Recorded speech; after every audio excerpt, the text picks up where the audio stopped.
Championships. Now, this has also been the biggest of the event's history. Over the next decades, we're expecting something like 230,000 fans to come here and enjoy some world-class sporting action. Last time the championships were held in Doha 2015, where China topped the record medal-winning table and 54 new world records were set. Let's remind ourselves of some of the highlights.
Ladies and gentlemen, the national anthem sung by Alicia Lowe's. God save our gracious Queen, long live our noble Queen, God save the Queen. Sent her victorious, happy and glorious, long to reign over us. God save the Queen.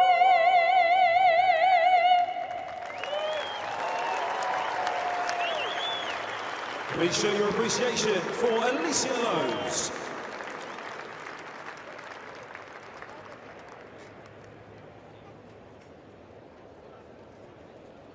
Ladies and gentlemen, please welcome the co-chairman of London 2017, Ed Warner, the president of the International Paralympic Committee, Sir Philip Craven, and the Mayor of London, Sadiq Khan.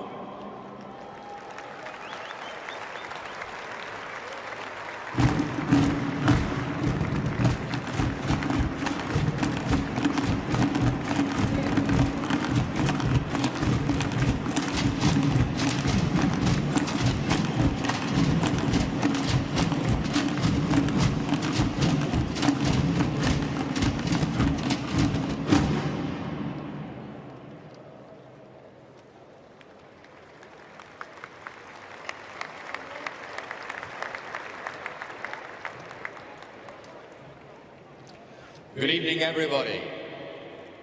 On the 11th of July, the Paralympic movement lost one of our own. The United Arab Emirates athlete, Abdullah Hayai, tragically lost his life in a training ground incident.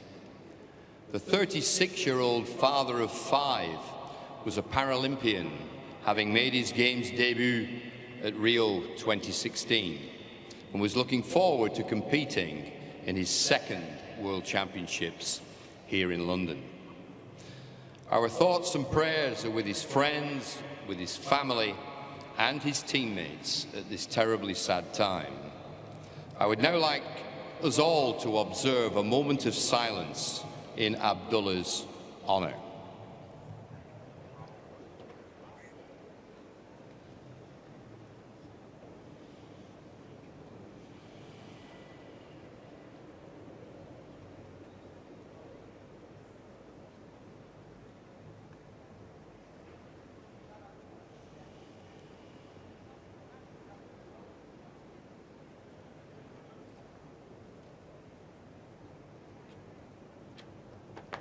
Thank you very much.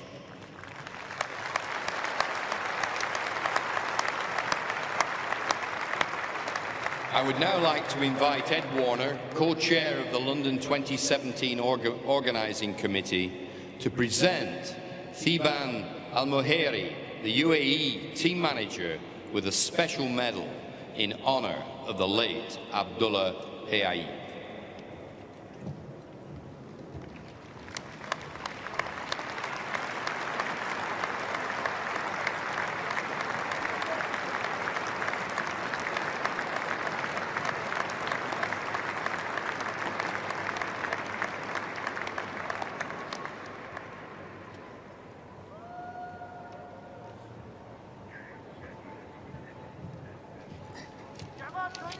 Ladies and gentlemen, the co-chairman of London 2017, Ed Warner.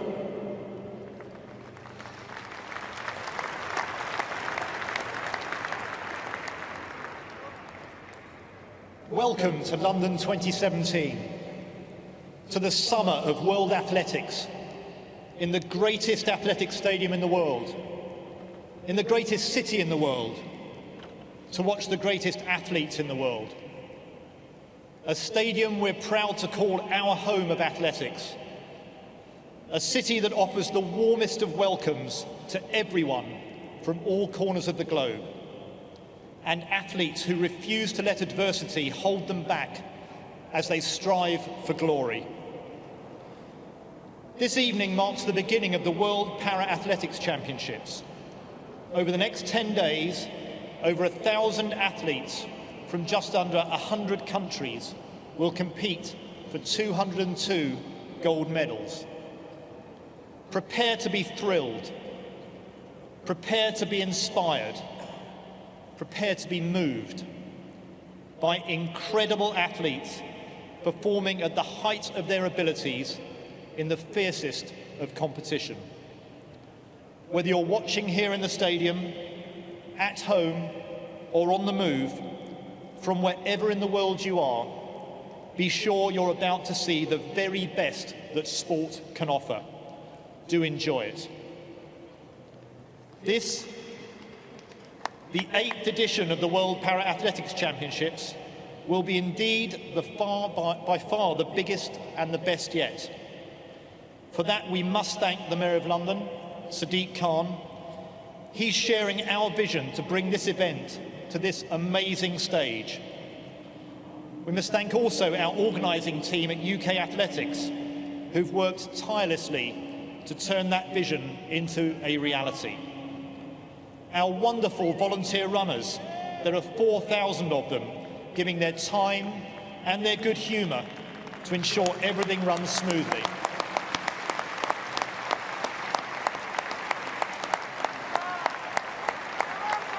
And the International Paralympic Committee for placing its trust in London to deliver.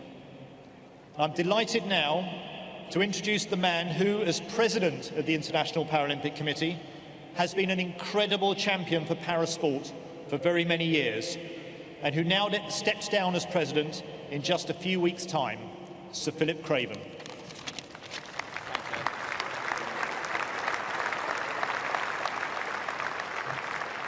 Good evening, London.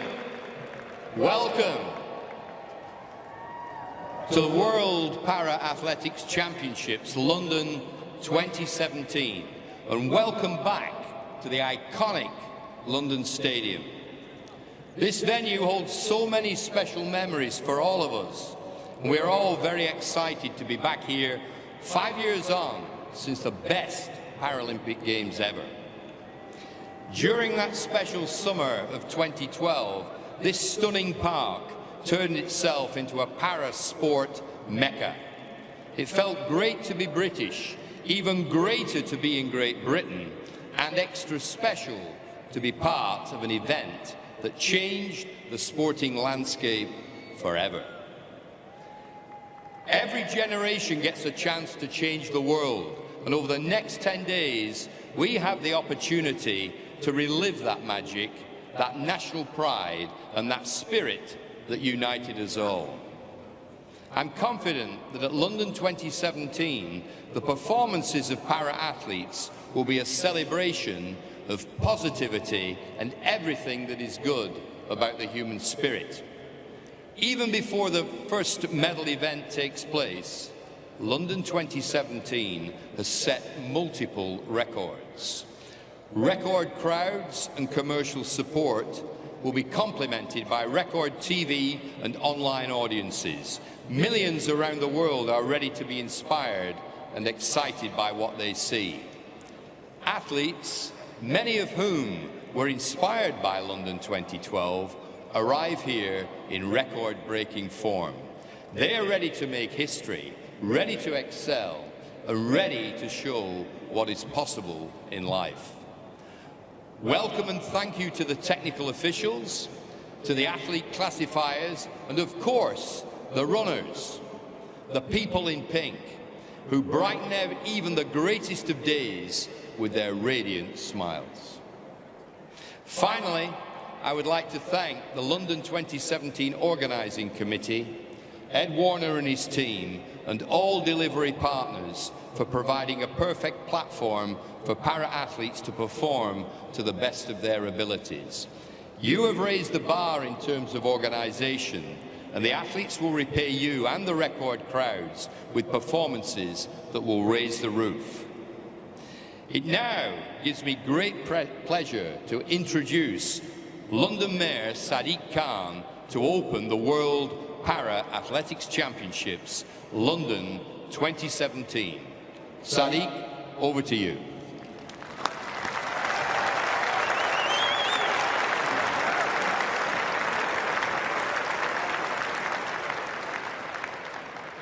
Good evening, everyone. To all the athletes here ready to compete on the world stage, and to all the family, friends and supporters here from every corner of the globe, it's a privilege to say welcome to London.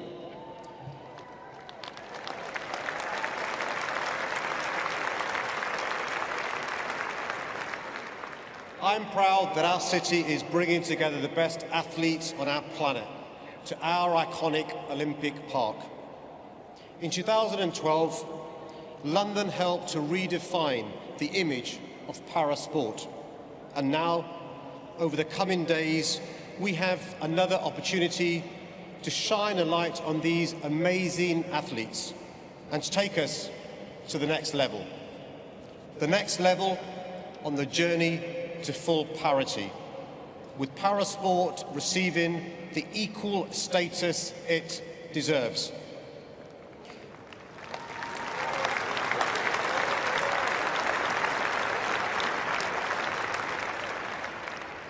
Sport is about competition and aiming to win, but it also has an amazing power to transform lives, not just for those who take part, but for millions watching around the world. And I know this event over the next 10 days will inspire a new generation to strive for greatness, and will open the eyes of millions to new possibilities. Sport also has an extraordinary ability to unite us, to bring out what's best about humankind, and to bring people together from different backgrounds, faiths, and nationalities. London has faced a difficult time in recent weeks, a tragic fire and terrorist attacks on our city. A perfect antidote to this hatred and sorrow are events like this one, because it's a perfect demonstration that London remains open, diverse and united, and it will always be a beacon for equality and respect.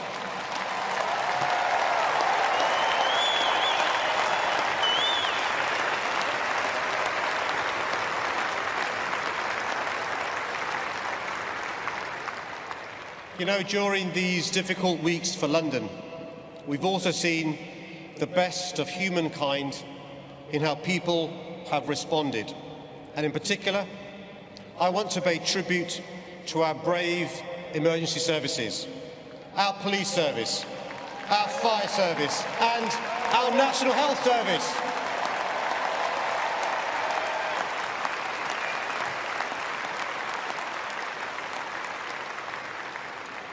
I'm pleased we've got thousands of heroes from our emergency services and hospitals here to enjoy this ceremony. So let's take this opportunity to say thank you once again.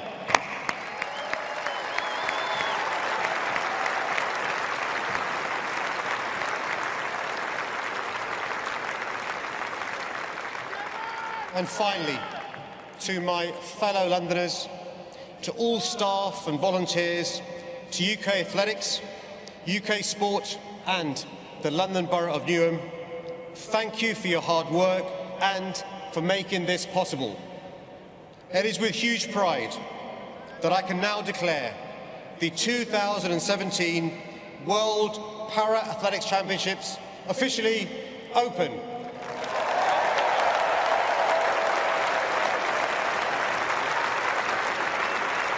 Ladies and gentlemen, the Paralympic flag and anthem.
Ladies and gentlemen, please welcome our athlete, official and coach representatives, along with the Paralympic flag, to take the Paralympic oath.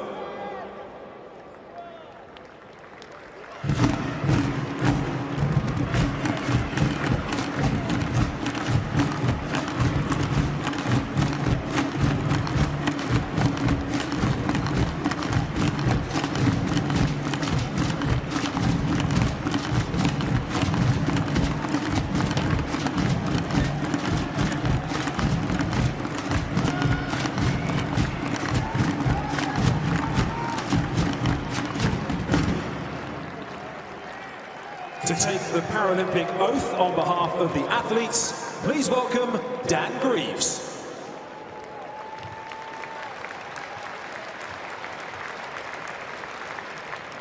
In the name of all the competitors, I promise that we shall take part in these championships, respecting and abiding by the rules which govern them, committing ourselves to a sport without doping and without drugs, in the true spirit of sportsmanship, for the glory of sport and for the honour of our teams.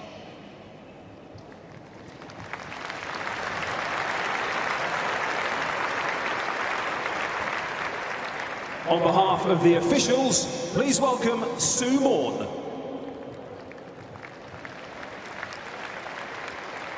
In the name of all the judges and officials, I promise that we shall officiate in these championships with complete impartiality, respecting and abiding by the rules which govern them, in the true spirit of sportsmanship.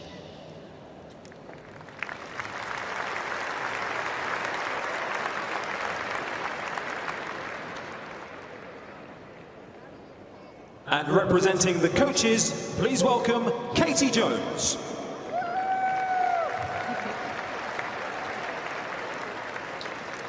In the name of all coaches and other members of the athlete's entourage, I promise that we shall commit ourselves to ensuring that the spirit of sportsmanship and fair play is fully adhered to and upheld in accordance with the fundamental principles of the Paralympic movement.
Well, ladies and gentlemen, we are now officially underway. It's so great to have so many of you here tonight. We'd like to extend a special welcome to all our guests who are tonight, all the athletic fans, the pressure of over 230,000 people we're expecting to come here over the next 10 days, and as we heard already, make it the biggest ever edition of these championships. And as the mayor mentioned, we're delighted to have as our special guests tonight members of the emergency services who will continue to make sure that we all stay safe and well. So it's a special thrill to have you here. Very shortly, you're going to meet the pressure of 1,070 athletes who come here from over 90 countries around the world to contest over 200 gold medals. So we've got VIPs, we've got athletes, we've met coaches, we've met officials. There is one more vital ingredient to these championships. So it's my job to introduce you to. Ladies and gentlemen, let's give a big London Stadium welcome to the official mascot of the Paralympic World Championships. It's Whiskey!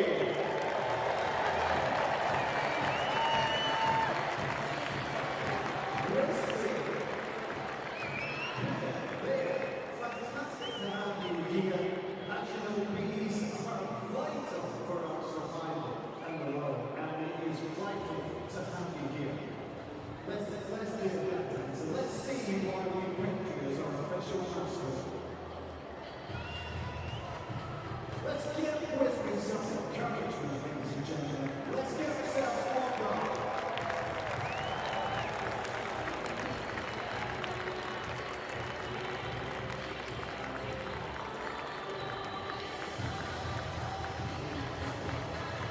Those of you who want to come back here, we certainly hope you do. You will be seeing a lot of Whiskey over the next 10 days. Now, I mentioned we've got over 1,000 athletes who have come here, and truly from over 90 countries around the world. Many of the athletes who you will see perform over the next 10 days were the stars of London 2012. Incredible changes in the Paralympic movement.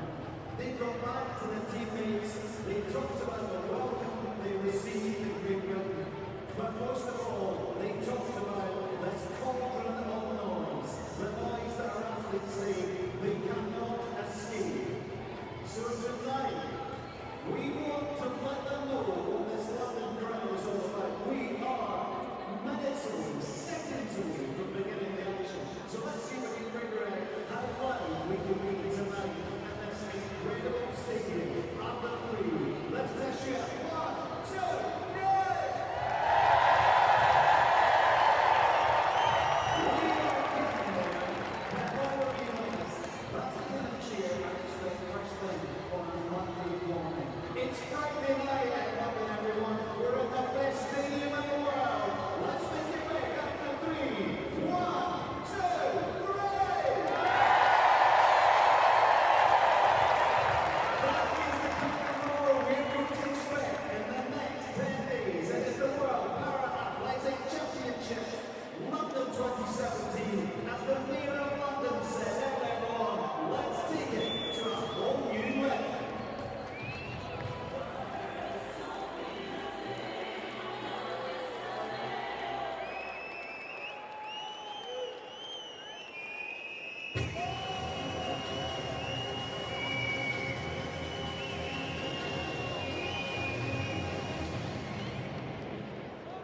It's time for our very first event. It's the women's Cockroft F32. So a whole summer of world athletics that may culminate in a 4x100 metre relay on August the 13th with Usain Bolt begins in the field. And you can see there are 9 competitors assembled. Throwing at 3, you will have the Paralympic champion from Tunisia, Aruba Aframi. We will also have throwing at 7, the world ranked number 1. Mudia Gasly from Algeria, and also throwing at 6 for Great Britain, Happy Honeyset. And the first athlete in circle will be the Paralympic bronze medalist for Great Britain, Gemma Prescott. Each athlete will have 6 throws. They will throw all 6 in sequence with a break after a warm-up. You can see the scoreboard for this event is displayed alongside the throwing sector, just at the top, about straight alongside the one at big start. 9 athletes, so this will be our first gold medal final. Weather forecast 20 degrees, 46% humidity, light winds 18 kilometres per hour, both very sheltered in the whole of the stadium and emanating from the northwest.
So it's time for our first track action, that is the men's 100 meters T54 heats.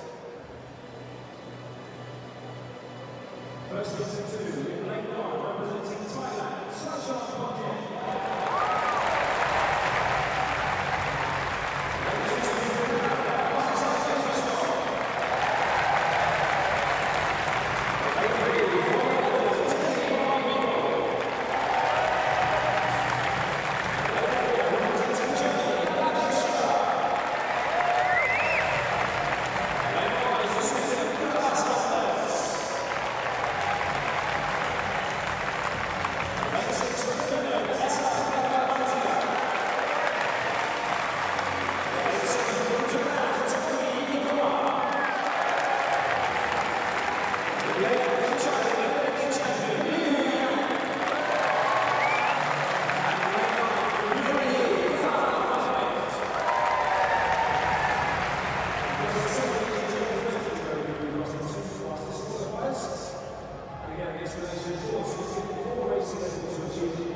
On your mark.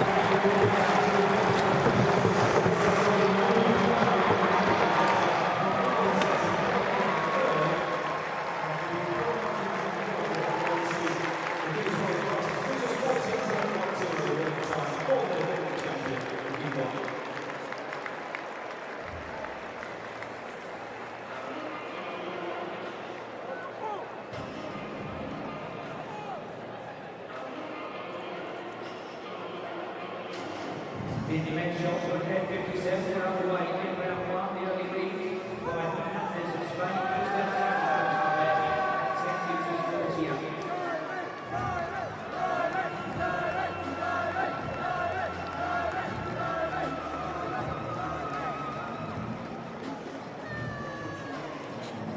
And you can see Fernandez in the chair. His personal countdown clock just over his right hand shoulder, showing 35 seconds to his set. Confirmation on the scoreboard of that result of heat 1 and 2, men's 100 meters T54, 14.09 for you, 14.126 for that Eagle, 14.45 for those are three automatic qualifiers.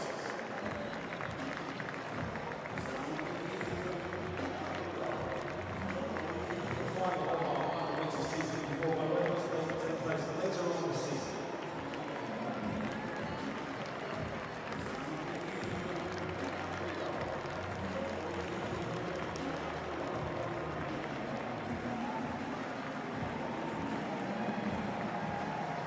Confirming that after her first three throws, Javelin is in the lead in the women's start throw F22.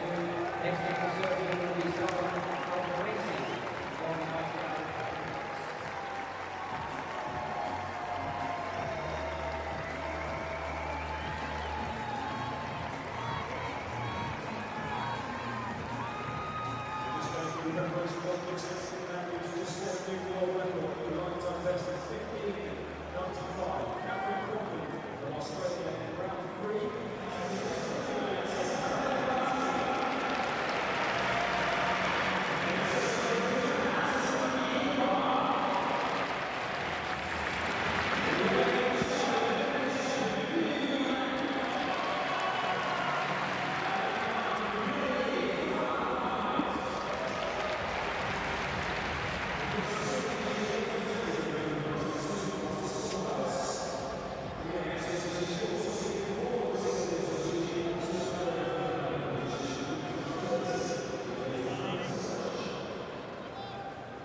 And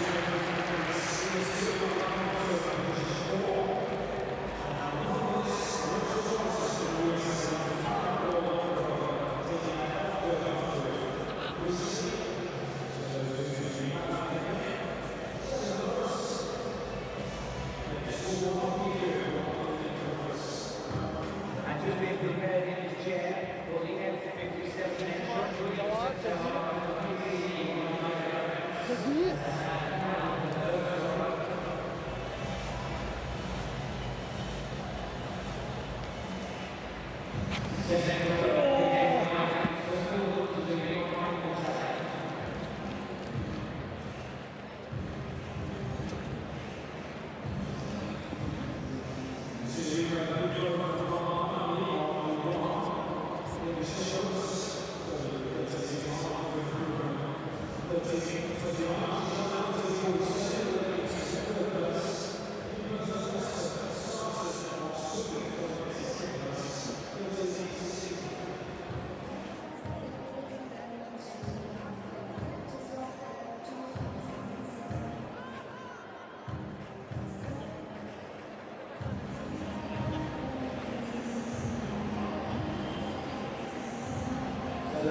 So that goes to the track for 52 on the men's 100 meters T54.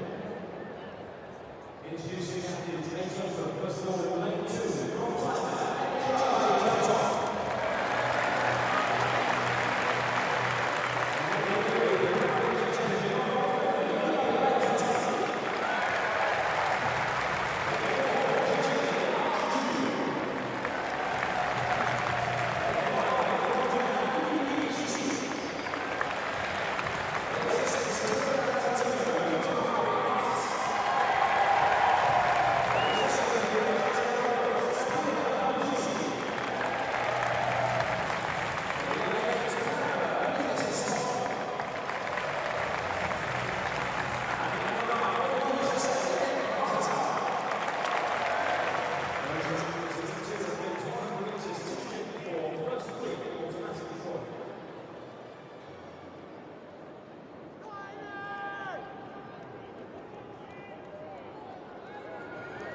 On your mark.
Extremely strong. The happens off the places that I know. My tower on the outside to second. Midway Curtis Thomas out second from the camera. The challenging Mark Shoe of Germany. Very tight towards the line, but it is Mark Shoe's got the dog in third position, just getting out Curtis Thomas. So Tati, Hightower, and Shoe have gone to automatic.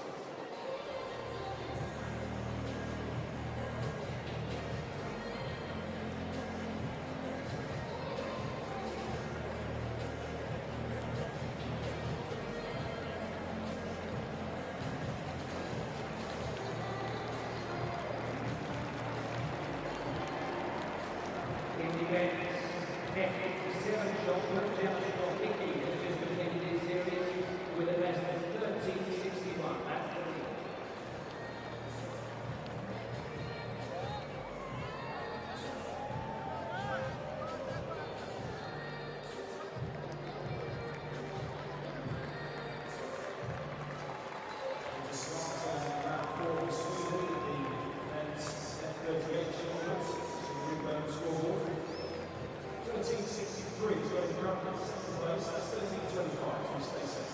And a massive first throw, immediately winning front row, F32 for the Paralympic champion in line.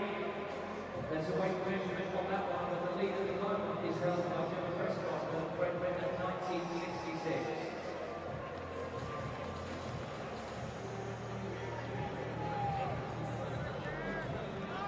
The Robbie is also the world record on the best of 26.93.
On the track, it's time for the heats of the men 100 meters T12. There'll be 4 heats, the winner of each, plus the next 4 classes will advance to the semi-finals. In lead 1, representing China, Meters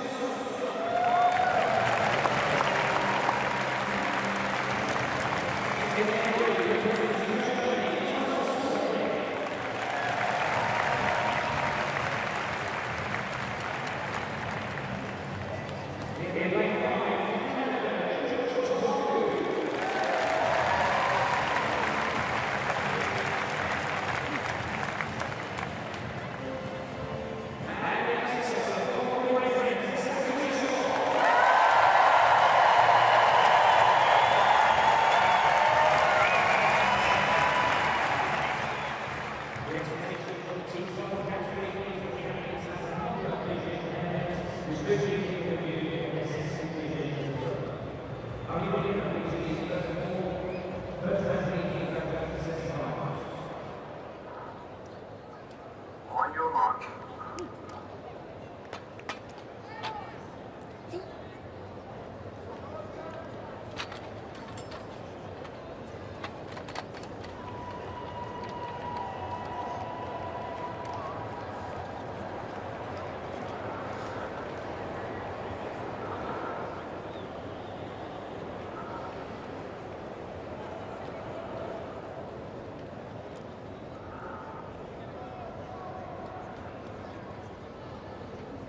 Set.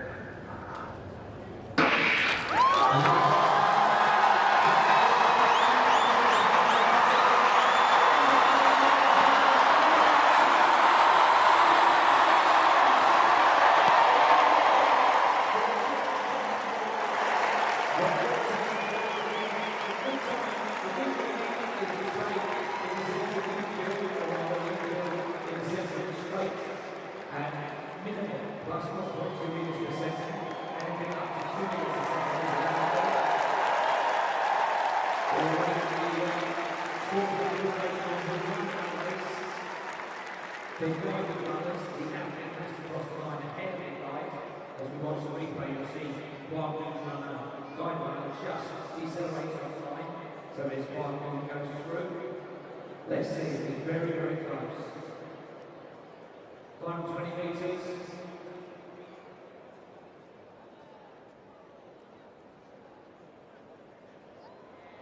And it looks as though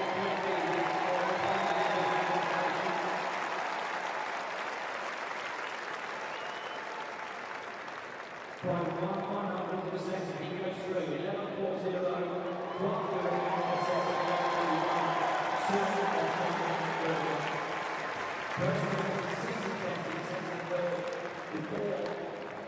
non-automatic qualifiers will join the fastest students in the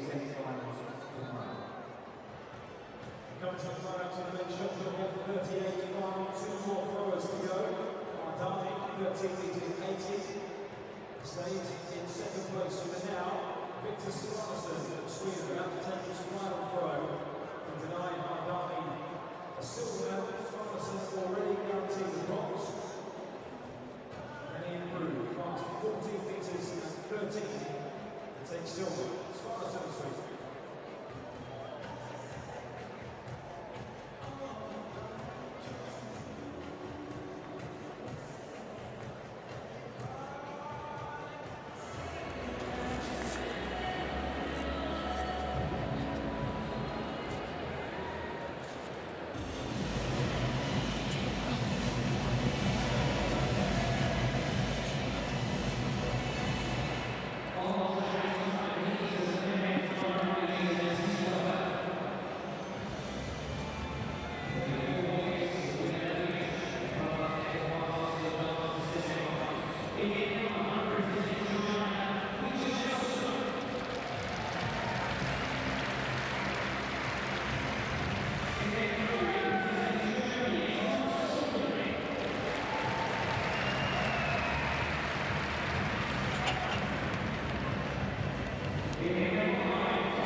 On the track, it's C2 of the men's T47 100 meters. Remember, only the winner guarantees a place in the semi-finals tomorrow.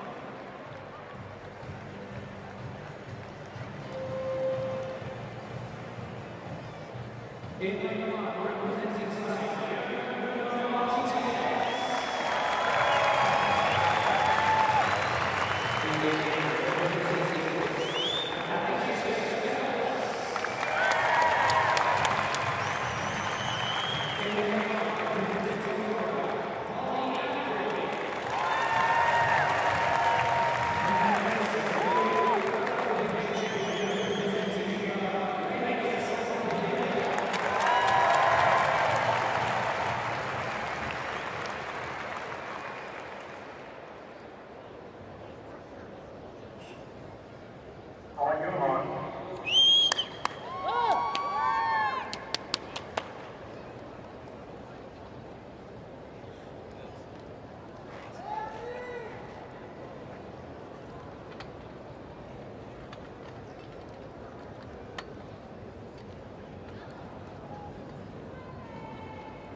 So on the replay, you can see the unfolding of that race in slow motion. On the right hand side of the screen, you can see the official results. PB, personal best, lifetime best, the other one is SD, season best, fastest time right out athlete this year. Getting ready in the shot put, in the men's shot put, F47, throwing fourth in the field of flying, is the relay Paralympic champion, Wu Shan of China.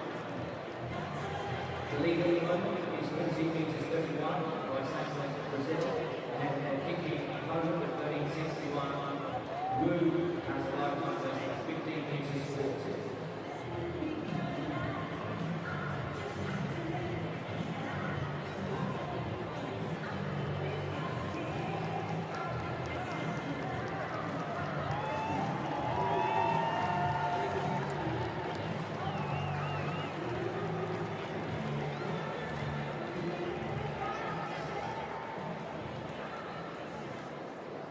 Ladies and gentlemen, once again, your first world champion, Captain Cockroft.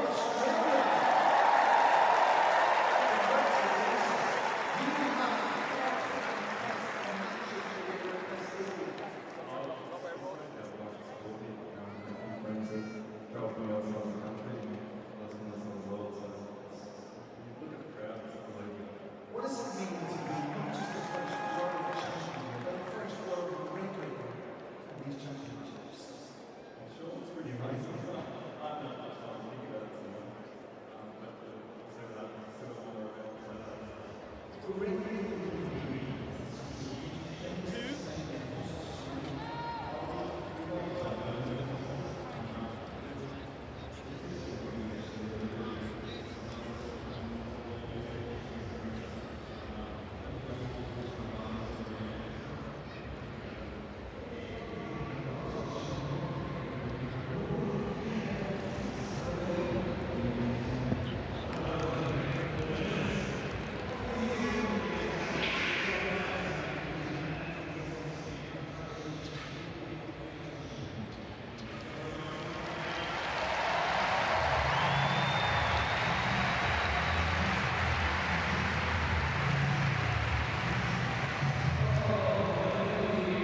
On the track, we're ready for heat 3 of the men's T12 100 metres.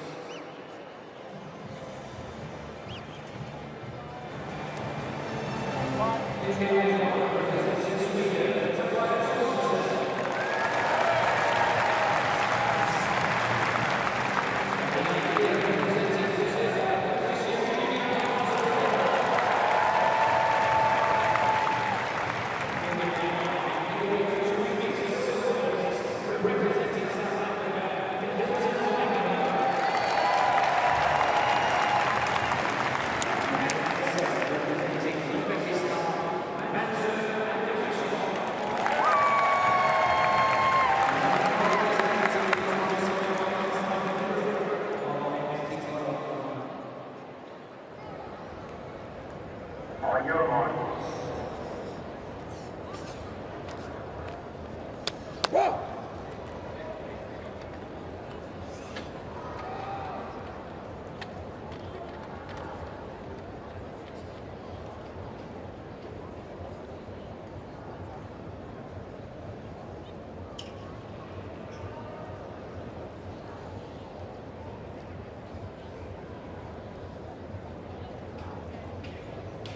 Play.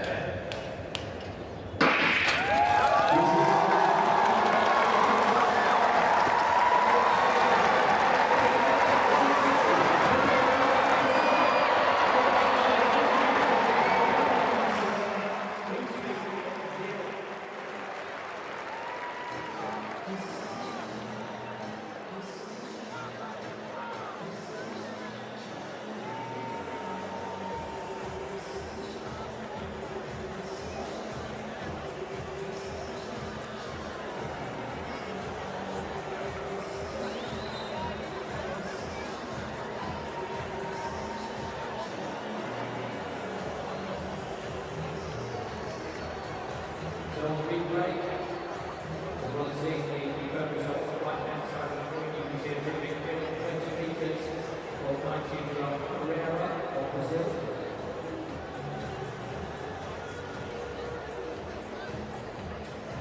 The athlete alongside him getting second, ranking over on South Africa 34 years ago.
And in the women's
that's the score sheet in the women's club throw Air 32. And Anthem is looking at as she gets underway with her series.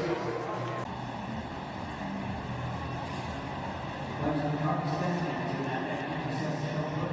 Still Santos of Brazil taking that season best 14-31.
So Miranda improves to 13.62.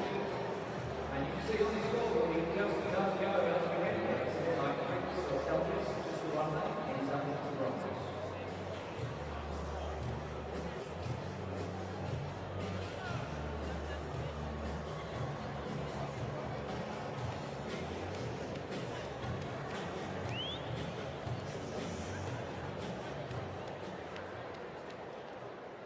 It's time for the fourth and final heat of the men's T12 100 meters.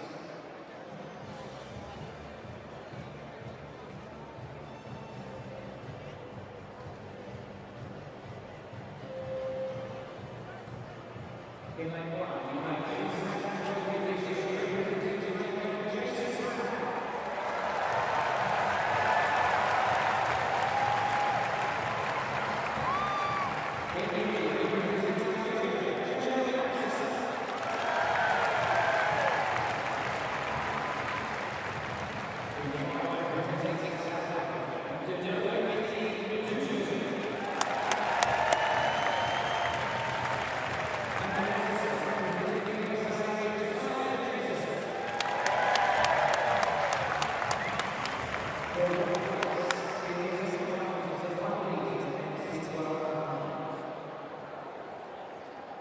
On your mark.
So if they work close to the bench on personal best and season best, 3 likes that.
T12 meters. We love the good play. Friday night. Excellent play.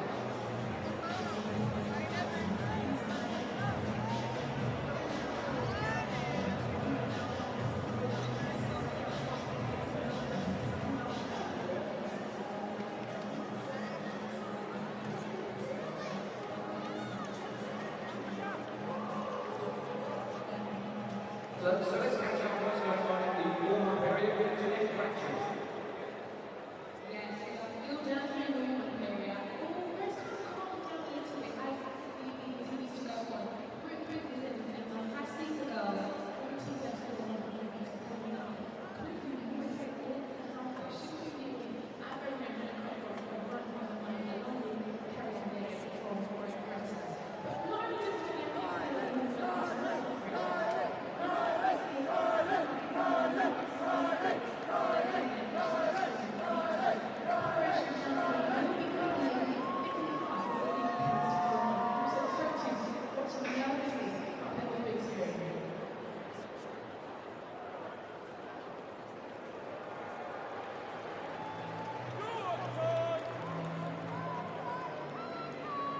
In the F32 women's club row, we've now got the Algerian candidate Javelin.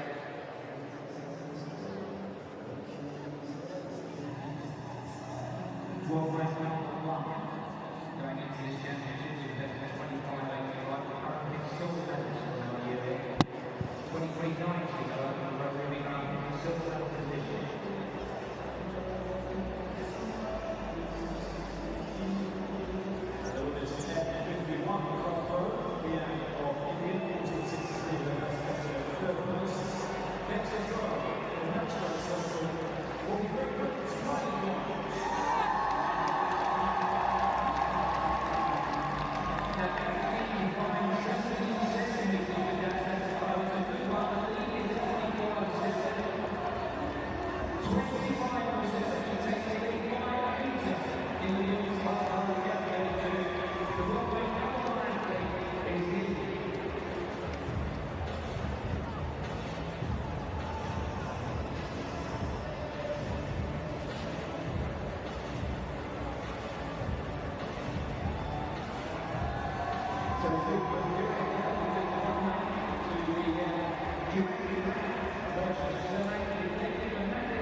very good boost now.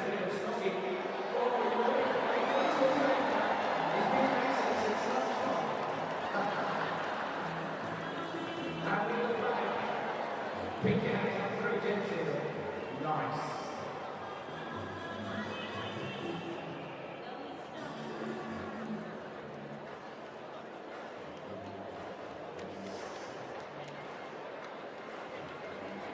And finally on Sunday we have competitive discounts to get tickets to the Bolt final meeting.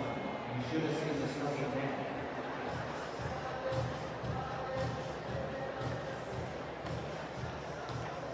Rockiki of Poland will be our Paralympic silver medalist, coming back into circle as we enter the second half of this F57 shot put. Akihiro scoreboard on the infield behind the back straight up for a circle and coming right to Brent Britain to their first goal.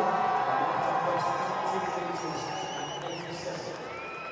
Paralympic 23:37, the championship record for the USA's Sadiq.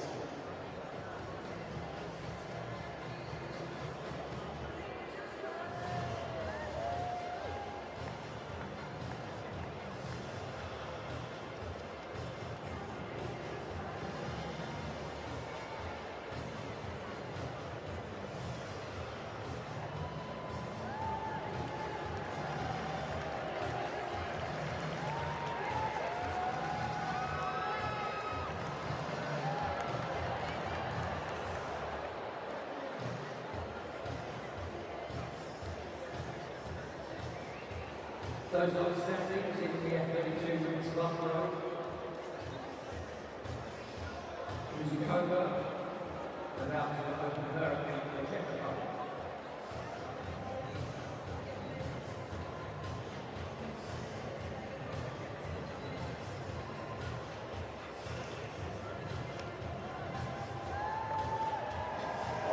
Watch this.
the twice world champion Gu Qinlang of China, the reigning Asian Games champion. All represented. Rinku of India and Sundar Singh Gurar of India, who didn't register in time, while here 54.39, the lifetime best. And it's not going to beat it, but it's not that far off either.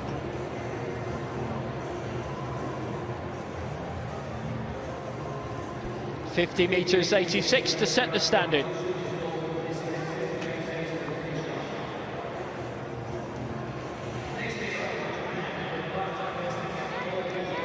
First major championship for a man aiming for the Paralympic Games in his home nation in 2020 in Tokyo. This is Akihiro Yamazaki of Japan.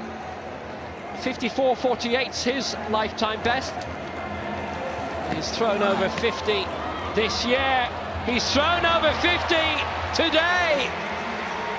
That's the lead.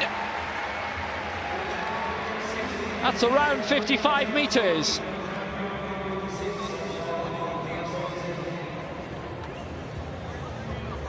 That is a fabulous throw.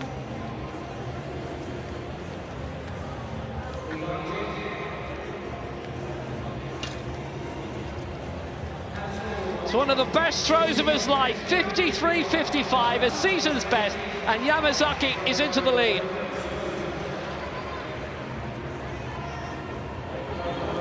Another prime candidate, the European champion from Grosseto last year.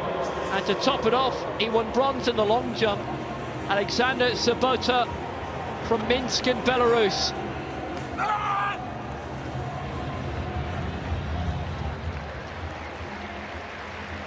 Very shy of 50. I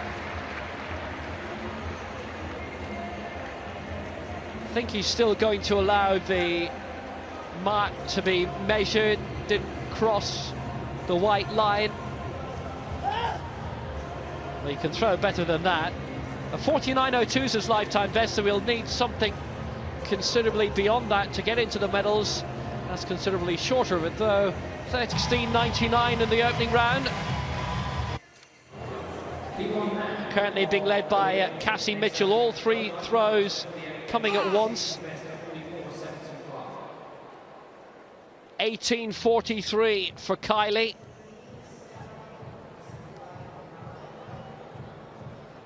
Time now to move along to the men's 800 metres T38, the first of three heats. The first two in each heat qualify. The next two fastest advance to the final. There's only one man to really look out for here, Michael McKillop.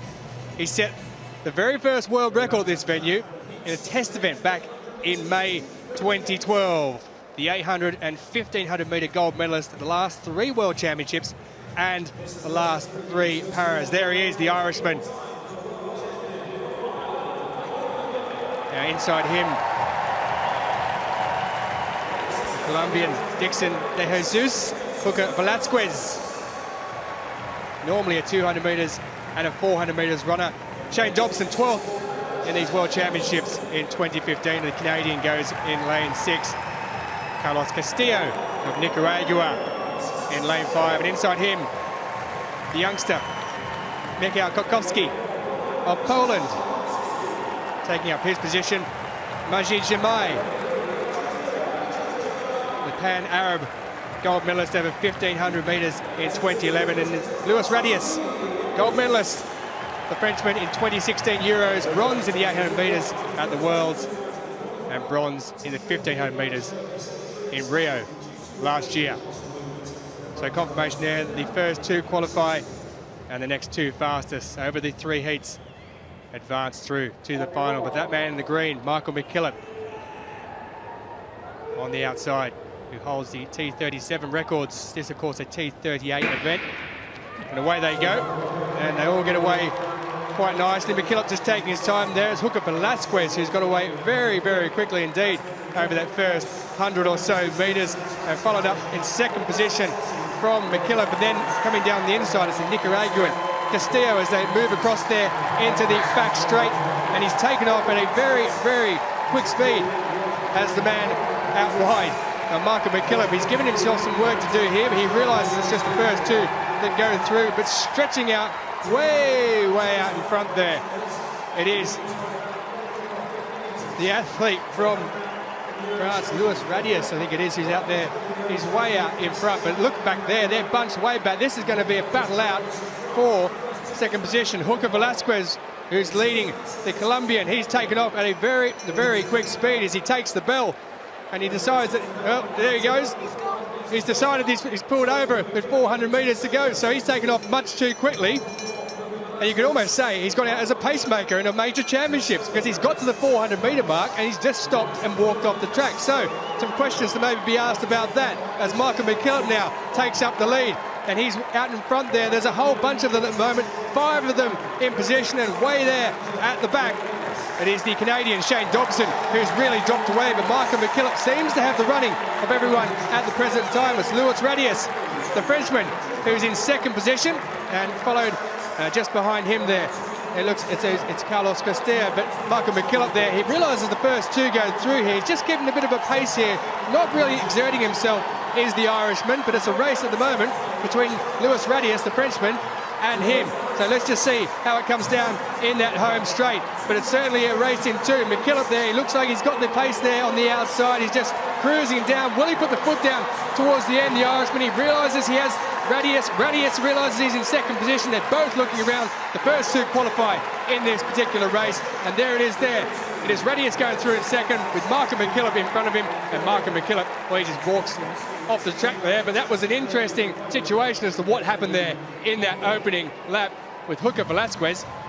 He finished 400 metres, he went out way out in front, and he decided that was enough. So Michael McKillop, he qualifies in 2:07.59. Louis Radius takes that second automatic position in 2:07.88. And then Jamai, the Algerian, he goes through in 2:08.29. Now I'm just wondering whether he went out so quick that he really burnt himself. He looked there when he takes off, and I mentioned it there in the commentary, he went out ever so quickly, and he had a lead of around 100 metres. Now he goes around there to the 200 metre mark. He comes inside, as they're entitled to do. And we're looking at the ending now. That's Michael McKillop there with Louis Radius and Jamai in third position, the Algerian who takes that there, so he'll be looking to go through as one of the fastest qualifiers. But the interesting part is what happened at the end of that first lap, because there was a 2-lap race and he's basically finished after 1 lap. Well, he went through in 54 seconds, which is very fast. It was extraordinary, and he crossed the line and out he went. Well, Michael McKillop, confirmation there of that victory for the Irishman. Louis Radius in second position, the automatic qualifiers. And you see down the bottom, DNF, the Colombian, Dixon de Jesus, Hooker Velasquez. Some words might be said about that over the coming hours, because that was a very quick 400 metres, and it didn't appear as though he had an injury. He seemed to just jog off the track there. So we'll have to wait and see what happened. Well, here is Hooker Velasquez. Now, you see in there a bit of a grimace as he comes towards the line, but I suspect that's more about the fact that he's gone out so quickly in that first lap. And you see the athletes way behind there in the distance, and there he is. He just looks and runs off the side of the track. So I'm flummoxed. Most people here are flummoxed, and we're trying to work out what's going on. Vanessa Lowe, can you shed any light on that? I have no idea. It may be possible that he used a bit of a pre-race. I'm not sure what races he has coming up. Maybe preparing for the 400-meter race. Maybe try to got the race a bit faster. No idea.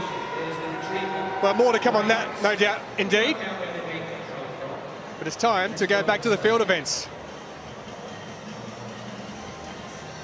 Gurjar of India in the Javelin. He didn't start in Rio. He's the athlete who didn't register in time. He said he would have won it. He might win this. That's in the mid-50s. And it puts him in prime contention. Puts him up towards the medals, certainly. 53-55 from Yamazaki in that opening round, and 53-92 puts Gurjar in the lead for India.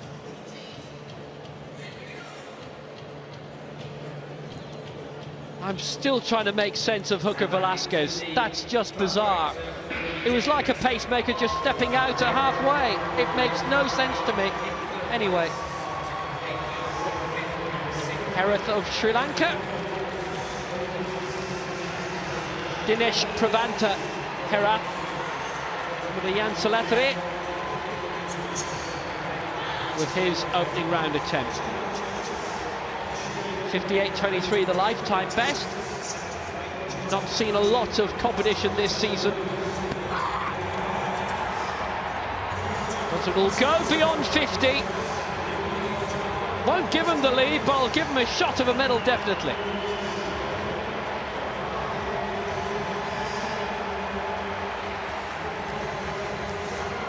Well, it's a rough throws there. I suppose unless it was an injury to Hooker Velasquez, then there might be a few questions asked. But the only thing I'll say is that if he was going to do that, perhaps it might be better off to give you a spot to a different athlete who's actually going to be wanting to run in the 800 metres. 52.14 and Herath goes into third place.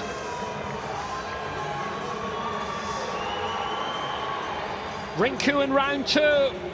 That's another monster. It's beyond 50. 50.86 in the opening round. It's fallen back into 5th place.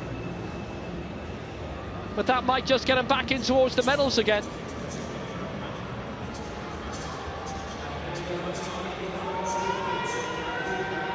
.53.26 and Rinku goes into the bronze medal position.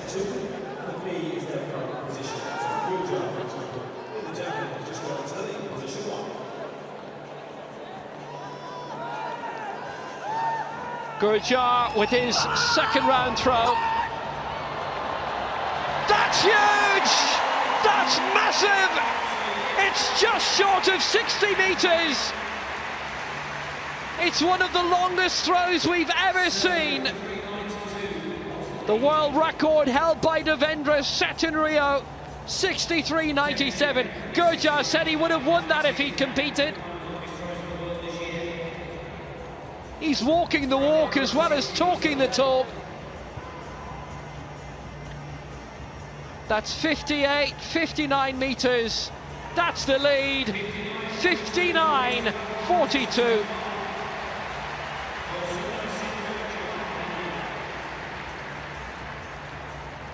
Heat 2 in the opening round of the men's 800 metres T38. Nominally strongest of the coordination impairment categories. Abbas Saidi, the 1500 metres World and Paralympic Games champion, goes in this for Tunisia. For Belgium, Basile Mounier on a day when his namesake Thomas is reportedly on his way to Real Madrid. 7th in the 1500 metres in Rio, never medalled at a major championship. Abbas Saidi has. He's the reigning World and Paralympic Games champion over 1500 metres. Silver in that 1500 metres in Rio to Liam Stanley from Victoria, British Columbia in Canada. Lane 4 for Denmark, Christopher Weinberg, who is 5th in the 1500 metres in Rio. Silver in the 15 in Grosseto. Lane 3 from Cali, Colombia. First major championship, Jose Luis Piso Rincon. And the bronze medalist of the Asian Games at Incheon, Surasak Damchum of Thailand in lane 2. So the first 2 in each heat to qualify for the final, and the next 2 fastest will advance.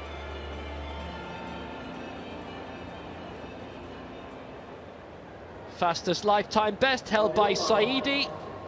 Fastest season's best held by Liam Stanley.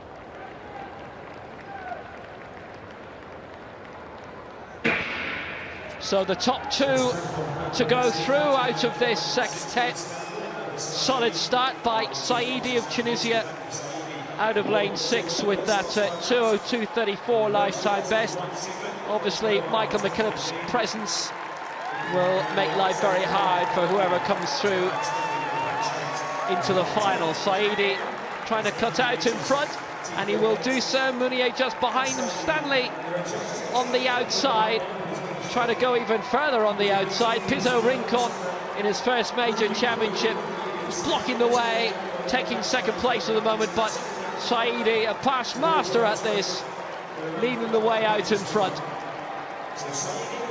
really intriguing first semi-final we saw in this, where Hooker Velasquez was way out in front, the rest were nowhere, and then suddenly the rest found themselves jostling for the lead, with the Colombians stepping off the track at the bell. And here is the bell. They're 8 seconds slower going through this than Hooker Velasquez was in the first heat, but this is more of a normal pace. 62 seconds they go through it. Saidi with the red shorts, the white singlet on the outside. Pizzo Rincon also going well for Canada. Liam Stanley, Pizzo Rincon looking to make a bit of a joust for it. It's only the first two to go through. There's a gap of 15 meters between these three and the rest, who are really struggling, really getting strung out now. Pizzo Rincon of Colombia, the South American champion from last year, overtaken by Liam Stanley, the twice Paralympic Canadian Footballer of the Year. Saidi back in third place, but he's been here before, been a champion many times before. At the longer distance of 1,500 metres, but Saidi makes his move now into second place, behind Liam Stanley, who's going to take this for Canada quite comfortably. Saidi in second place, Pizzo Rincon in third, and the winning time 2:05.90 for Liam Stanley. Saidi will go through with him, and Pizzo Rincon will have to wait. That was a lot more of a normal race, and Liam Stanley, very, very good victor. Played at the last Pan Am Games 2 years ago in the Canadian football team, but a silver medalist in the 1,500 metres in Rio, and he'll be a finalist, and that's a new North American record as well of 2:05.89. It's been rounded down, but good performance by Liam Stanley, Vanessa Lowe. Definitely. Liam here is part of the 37, so 37-38 is racing together, which 37s have the higher impairment. You see the athletes, once they get tired, the impairment getting stronger. You see him almost limping off the track after the race, so that's probably their weakest suit. Considerable gap between Stanley and Saidi at the end, but Stanley looking strong enough. Saidi had moved up into second place, and that's all he wanted to do. Automatic qualification for him, along with Stanley.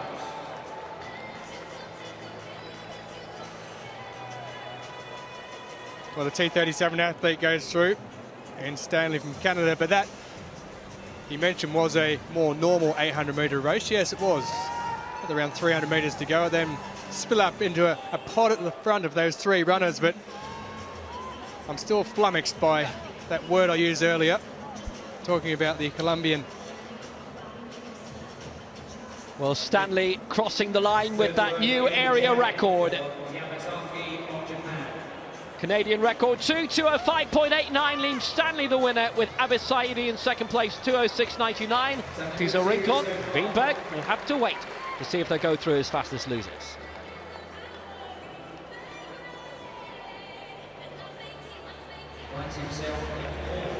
Herath of Sri Lanka in round 2 of the Javelin. Dinesh Priyantha Herath. 52 metres 14 in the opening round. That's an improvement. He's slipped out of the medals by this stage, but that might just get him back in there. 2 athletes from India, 1 from Sri Lanka, involved in this massive tilt for the medals. Big competition happening here. Big improvement too for Herath. 56.28, and Herath goes into second place. Rinku in round 3. Brilliant 53.26 in the second round, and that goes further. That's 55 at least. And it might just be 3 athletes in the subcontinent take the top 3 spots for the moment. Gurjar way out in front with that 59.42. Herath we've just seen with 56.28, and Rinku knocking on the door of the silver medal position. He's back in the medals, he's up in a third, it's a lifetime best. 55 metres 12.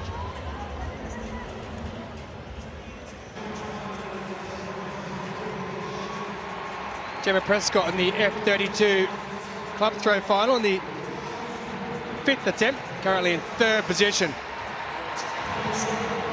And that there is certainly an improvement.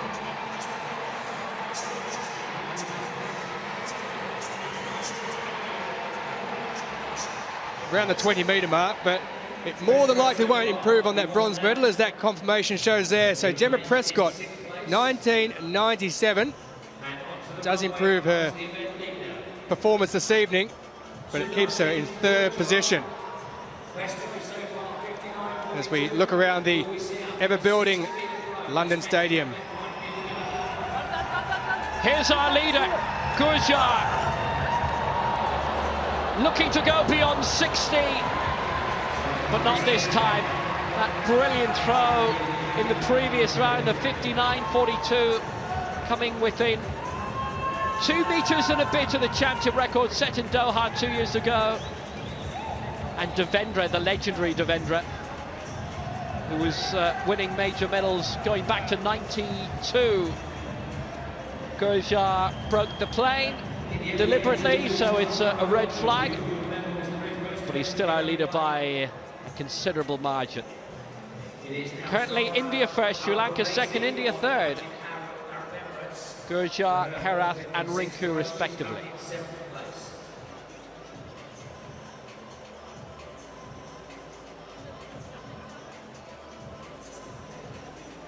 Herath with his 3rd round throw. 56.28 in the 2nd round. 3 meters away. Lifetime best 58.23. Oh, he might just have improved it by a little bit. What a high standard of throwing we're seeing here, even if Devendra's not present. The 60-meter mark is waiting to be broken here. On the IAAF circuit, it's Germany leading the way in the javelin in the men's and the women's fantastically, but it's India and Sri Lanka here battling for gold and for glory. 57.84. He stays in 2nd place.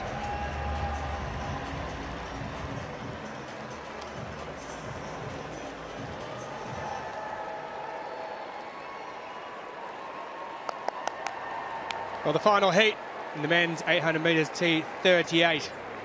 The man to beat. He went in the first one, Michael McKillop.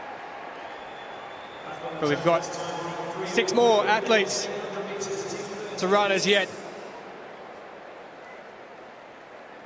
With the first 2 going through automatically. So it's the Algerian Abdelkarim Kray who will go from lane 7. Inside him, the man who came 13th at the last World Championships in Doha, the Japanese athlete Takafumi Igusa. Mitchell Chase of Canada. We saw a strong performance from a Canadian in the last one in Liam Stanley, who took the victory. And there's Daniel Heiner, 2016 European champion over 800 metres, and Dion Kenzie, the Australian, silver over the 1500 metres in Rio, and 7th in this event in 2013. And it's Rice of Spain who goes from lane 2. So first 2 to qualify automatically, with the rest looking to be one of those qualifiers with their fastest time.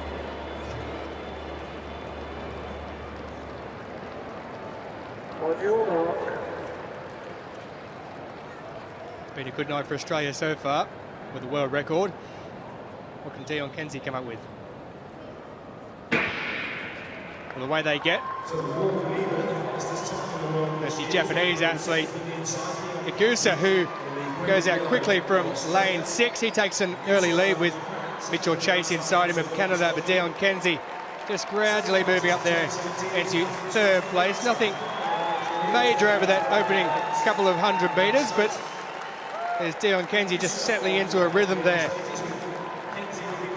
Nothing like we saw from that opening race with Hooker Velasquez, who went out at a rate of knots, but it's the Japanese Takafumi Igusa who leads the way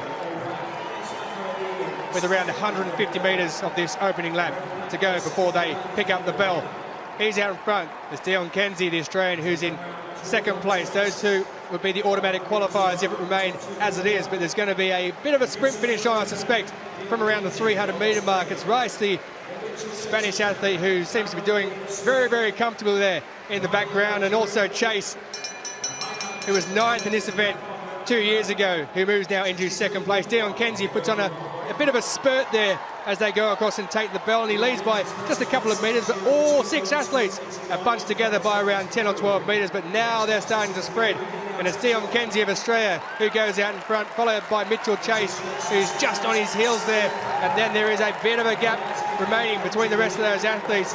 Agusa, who stuck out quickly, has now dropped right back into those last 3 places. And can we see what can finish down that finishing line? But Dion Kenzie, the Australian, moves out with a graceful stride out in front. It's Cry who's in 3rd place, the Algerian, and it's the battle on between him and Mitchell Chase, and it's Cry who takes into 2nd place, but Dion Kenzie, well, he's doing it rather easily out in front. He's put a spurt on towards the end as the Algerian Cry comes home, but it's Mitchell Chase in 3rd place. He'll try and keep that form to come up with one of those fastest automatic qualified places. There's Dion Kenzie of Australia who goes across in a time of 2:06.88 unofficially, and it's Cry, Abdul Karim Cry of Algeria, who goes across in that 2nd automatic place. But as we expected there, Dion Kenzie the favourite going into that, and he came out pretty easily, Vanessa. Yeah, no surprises there that there are no fast times yet. They still have to run a 2nd round. They still have to run a final. Yeah, I say it's a area record, means an Australian record. That's surprising. Pretty fast for a hit. It was fast because he looked like he was cruising there at one point and actually holding a bit of energy back for when he goes through to the bigger events in the final. But he got a spurt there in that last, I think he had to look up at the screen a couple of times there, and he could see the guys behind him. So around this point, next 20 or 30 metres, he really puts his foot down, and that gets him that Australian record. So a decent enough time from Dion Kenzie as he goes across the line in that opening position. Abdul Karim Cry and Mitchell Chase taking 2nd and 3rd places respectively. There is Dion Kenzie just looking up at that screen. I'm a bit surprised to chase it up as an area record, because Kenzie definitely ran faster earlier this year. Maybe there may be a bit of a mistake here. There are various vagaries in the IPC rules. They put it up as an area record for now. 2:02 is his lifetime best, but it has to be under full IPC rules. May not have been, but this 2:06 certainly is. He'll take it, there's no doubt about that. So confirmation of that result. Dion Kenzie with an area record, Australian record of 2:06.87. It is rounded down to. And Abdul Karim Cry, who takes the automatic position in 2nd place.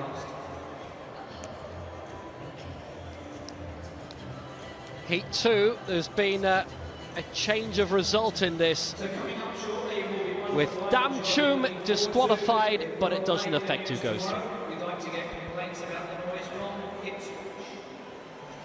So, who has qualified for the final for the men's 800 metres T38? Well, Liam Stanley and Dion Kenzie with area records go through respectively in those top 2 positions, and down as the 2 to go through as the fastest qualifiers as Louis Radius of France with Majid Jamai of Algeria.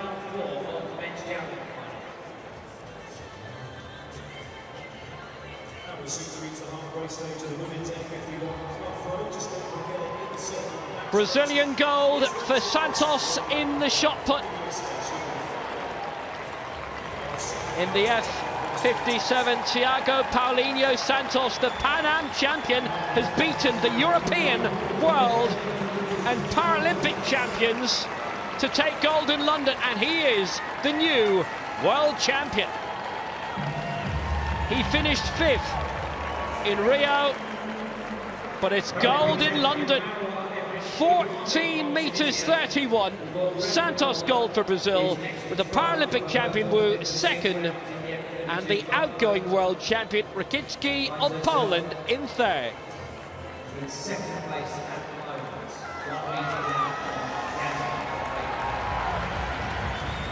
So let's go back to the Javelin now.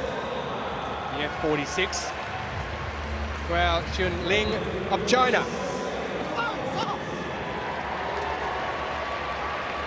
And that is a decent enough throw in itself.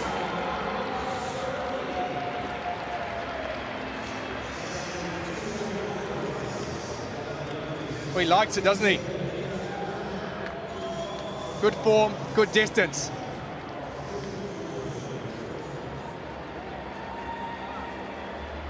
.56.14, he likes it indeed. He's in the third position, is the Chinese. Fourth row in the javelin for Nam of Korea. He's in 6th place.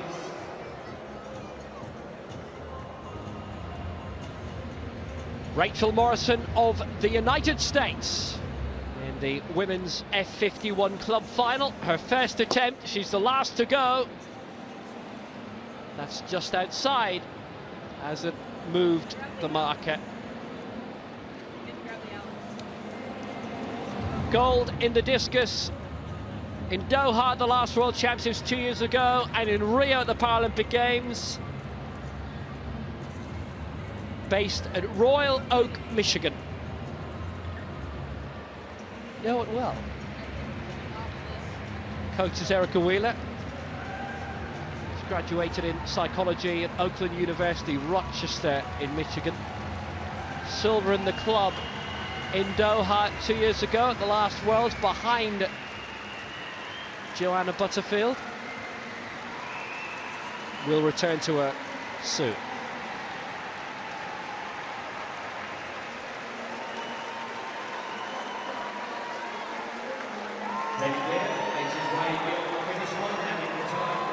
So the home British crowd with a chance to see a real British hero in action.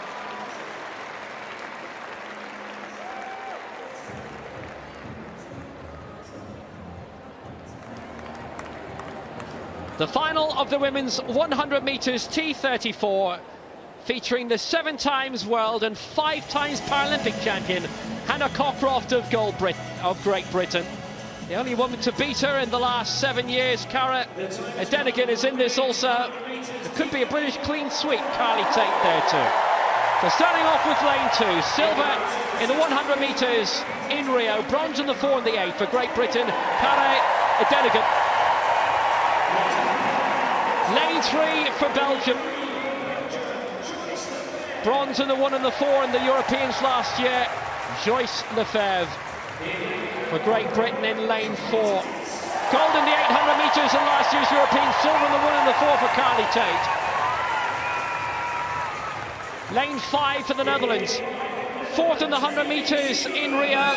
Bronze in the last Worlds in Doha, Amy Siemens for the Netherlands. Won a hat-trick of golds in home soil in 2012 in the Euros. Lane 6 for Japan, Haruka Katayara. Big cheer coming in lane 7. Hannah Cockroft, the 13 times major champion. 7 times world champion, hat-trick in Rio. Lane 8 for the United States, silver in the 4 and the 8, bronze in the 100 metres in Rio, Alexa Halko. And in lane 9 for the Netherlands, 5th in the 400 metres in Rio. Didn't start the 8, Desiree Vranken. Bronze in the 200 metres in this stadium at London 2012. T34, normally the strongest of the wheelchair coordination impairment categories. It's all eyes realistically in Hannah Cockroft. Gold in the 1 and the 2 in this stadium at London 2012. 3 golds in Doha at the last Worlds and 3 in Rio. Denigan 2, Lefebvre 3, Tate 4, Siemens 5, Katara 6, Cockroft 7, Halko 8, Vranken 9.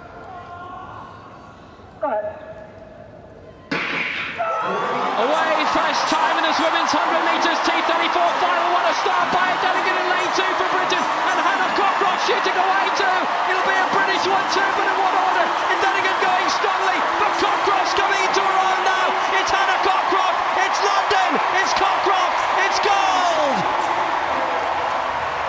It's a new world record too! 17.19! Home home sweet home for Hurricane Hannah Cockroft. She gets the gold.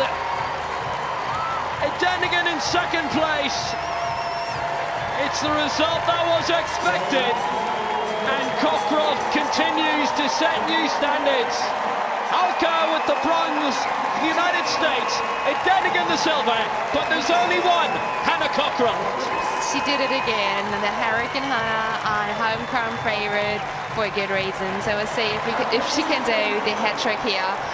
She still has the 400 metre to go and another 800. Well, that was just scintillating. She lit up this stadium so fantastically 5 years ago at the Paralympic Games, and she's still doing it. It's her 8th World Championship title to go with those 5 Paralympic crowds. It's the biggest crowd we've had at a World Championships.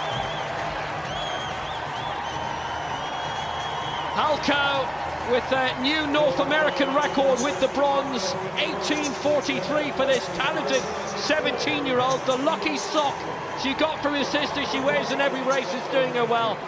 Denigan got up to a brilliant start, but Cockroft does it again. Just a brilliant athlete. She's 25 years old at the end of this month. Denigan, who's still 16 years old, well, she will be the future, but she's a big part of the present. But a massive part of the present for years and years and years. Hannah Cockroft, top of the pile again. Real delight for a home audience, but what a start, Vanessa, in lane 2 from Cara Denigan. Absolutely amazing what this young athlete can do. I know that this sport is going to have a big future with that athlete coming through. I know that Hannah took the whole class to a new level, and now it's up to the other athletes to catch up. Denigan in the lead for a good chunk of that, but Cockroft leading for the most important part of it. And a new world record too for Hannah Cockroft. She holds the world records in every single distance in the T34, up to the 1500 metres. Denigan off to a brilliant start. Cockroft, very impressive too, the second best start. And by a long way, the best finish. So gold in the 100 and the 200 in 2011, 2012, 2013, gold in the 1 and the 4 in Swansea 2014, gold in the 1, the 4 and the 8, Doha 2015, the Worlds, Rio the Paris 2016. And the first leg of the treble successfully defended by Hannah Cockroft, the world champion. And it's another new world record. Set 3 world records at the Urban Grand Prix in Switzerland at the end of May. And it's the first track world record in London at these World Championships. She gets the gold, a little look across just to make sure that her teammate didn't nick her on the line. Carly Tate couldn't quite pull off the British clean sweep. She was in 5th place. And it was around this point that the lead came to Cockroft, and she wasn't going to lose it from here. She's a real winner. She is. She still looked a bit disappointed. I wondered if she was trying to go beat the 17-second mark.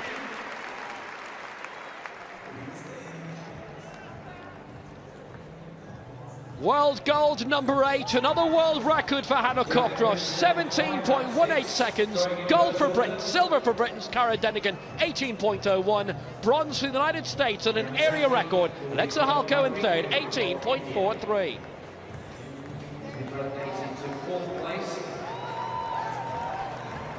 Well, let's go back to the Javelin, round 4. In the men's F46. Guja. Well, that is big. He likes that one.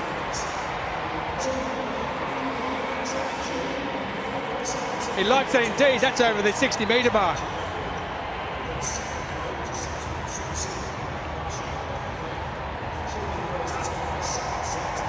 That is big. He was in first position already with his second throw. Well, that improves it. 60.36. A lifetime best for the Indian, who extends his lead out in front. From the United Arab Guo of China with his 5th attempt, currently in 3rd position. Season best at 56.14. He's got some work to do, having seen that last one from Guja.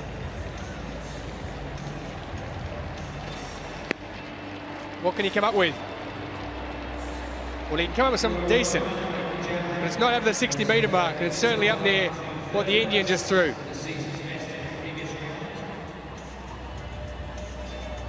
.56.14 was his 3rd attempt.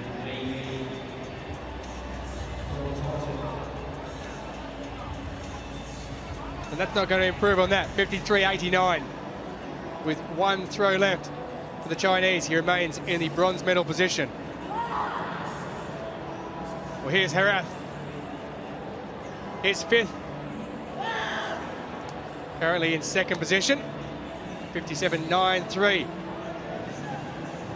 Around 3 metres off what the Indian Guja has just thrown. Plenty of height, maybe too much height. Certainly too much height. Doesn't like it. Walks over the mark and takes a foul. But he'll remain in 2nd position.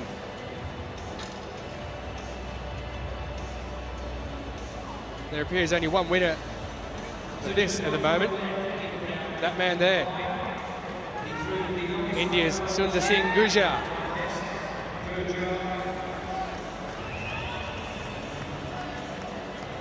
Lifetime best of 60.36. He's ready, off he goes. He's given that plenty. But that's around the 58, 59 metre mark. He might have wasted all his energy on that previous throw because it was monstrous.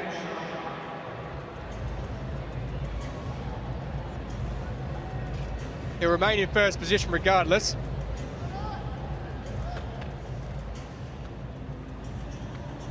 .57.87, so 1 throw left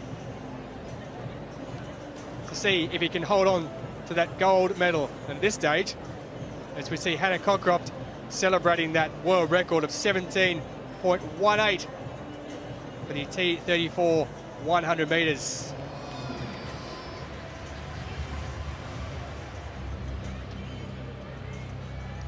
Back to the club throw, Rachel Morrison with her 2nd attempt. He's in 7th place.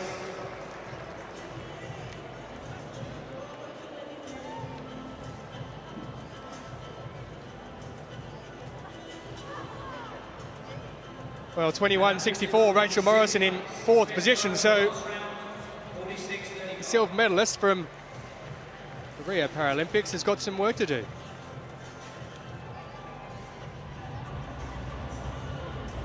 As we head back to the javelin with the final round with Skuja.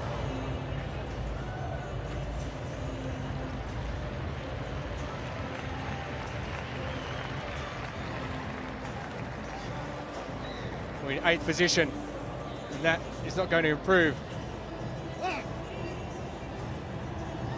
Get him anywhere up near the medals.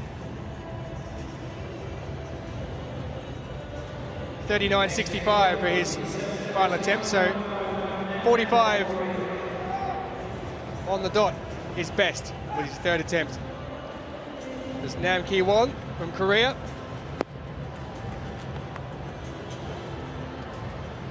His 3rd attempt was his best as well. He doesn't like that. And across the mark he goes. So he'll finish in at least 7th position.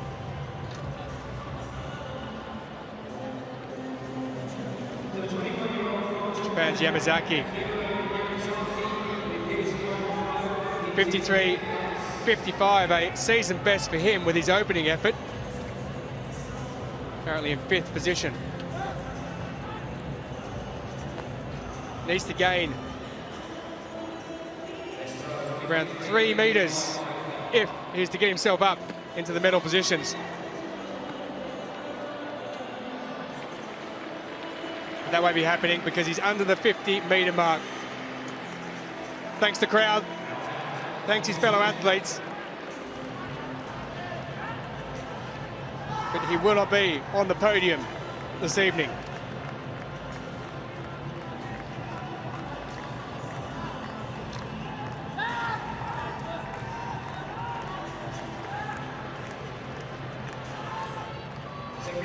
Well, here's Rinku.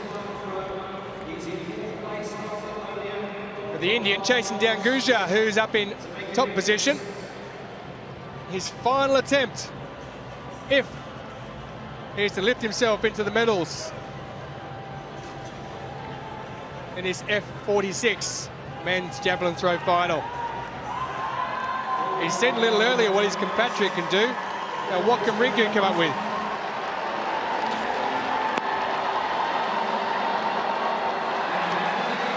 Well, it's around the mid-50s. But I don't think it's going to be enough to get past Guo Qinglang, who has that bronze medal position at present.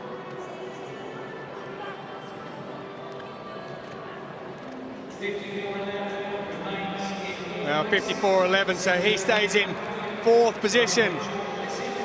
Can't quite get himself up there. So we have our gold, silver and bronze medalists. It's a question now of what order. Here's the man who's currently in 3rd position with his final attempt. 56.14, a season best so far. His 3rd attempt has him in 3rd position. 57.94 is what he needs.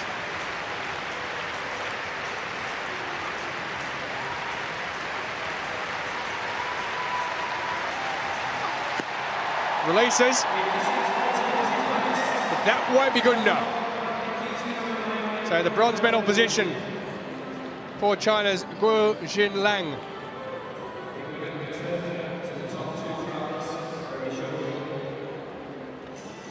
Nothing the matter with the release, just lacking in power. 52.20, 56.14, his best, his 3rd throw, the bronze medal.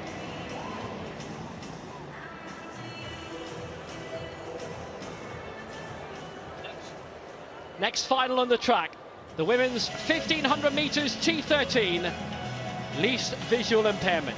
Spain, Tunisia, Morocco, Kenya and Ireland tilting for the medals.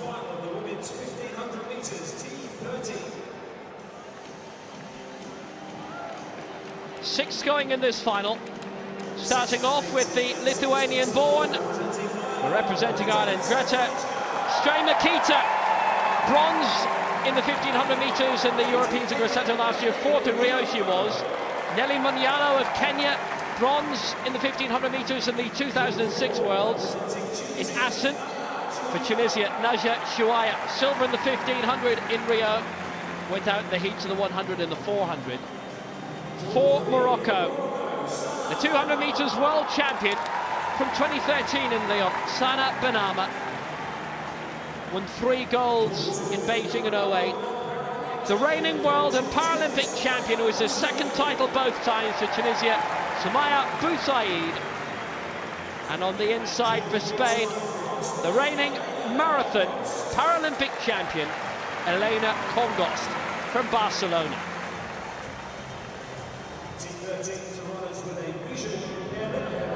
Congost silver in the marathon, but solid in the 1500 also, where she won bronze in Lyon in 2013 and silver in London 2012 in this stadium. So Congost, Boussaïd, Benama, Chouaya, Munyalo and Strejmakita. 3 3/4 laps of the track in this women's 1500 meters T13 final. No guides needed here, except if you're a T12, which is what's been elected by Munyalo on the outside. Boussaïd taking an early lead for Tunisia, tucking inside Benama of Morocco. On almost everybody here with major championship medals to the name. Stremakita of Ireland, Vilnius born, but she moved to Ireland at the age of 14. Her dad had moved 4 years earlier, which is certainly something which is repeated a lot in the Baltics, where one parent will go abroad, the rest of the family may join a couple of years later. But it's Boussaïd who leads them out. Benama in second place, Chihuahua third, Stremakita in fourth, and we've got 3 laps to go. Boussaïd takes them past with that. It's 3 laps remaining, and it's as you were. They stayed pretty much in that order for the first part of this race. No real pace on at present. So Boussaïd in first position, Benhama who covers in second, and Kongos is working her way up there as well. So they're all bunched together at present. It's only around 10 metres between them at the present. You could throw a blanket over them, such as the reasonably slow pace of this event so far. Boussaïd, Benhama and Chihuahua are the 3 out in front. Stremakita of Ireland also hanging in there in fourth position, and it's Munialo with her guide who takes up 5th position, and Kongos has dropped right off the back. So we have a race in 5 at present, 1 with a guide, 4 without. Samaya Boussaïd, gold in 2015 and gold in 2016 at the Paralympics, who leads the way as they come up towards the 800-metre mark remaining in this race. No real pace on Stremakita there. Looks like she's looking at coming around the outside with 800 metres remaining. Not always about times when it comes to major championship finals. Very tight between the leading 4, and then that slight gap back to 5th place for Munialo of Kenya. But leading them through, it's still Boussaïd. Benama making way in the inside. Very strong. She's been throughout her career in the sprints, but now as the age is going up, the distances are lengthening. We see that a lot in both this and the IAAF circuit. Chihuahua coming on the outside in 3rd place. Stremakita for Ireland in 4th, and in 5th is Munialo for Kenya. There's a lap and a half to go, and at this stage, Vanessa, you couldn't really predict an out-and-out winner here. Oh, it's really, really tight still. It's going to be interesting if there is an athlete that can challenge Boussaïd and maybe push her to some fast times.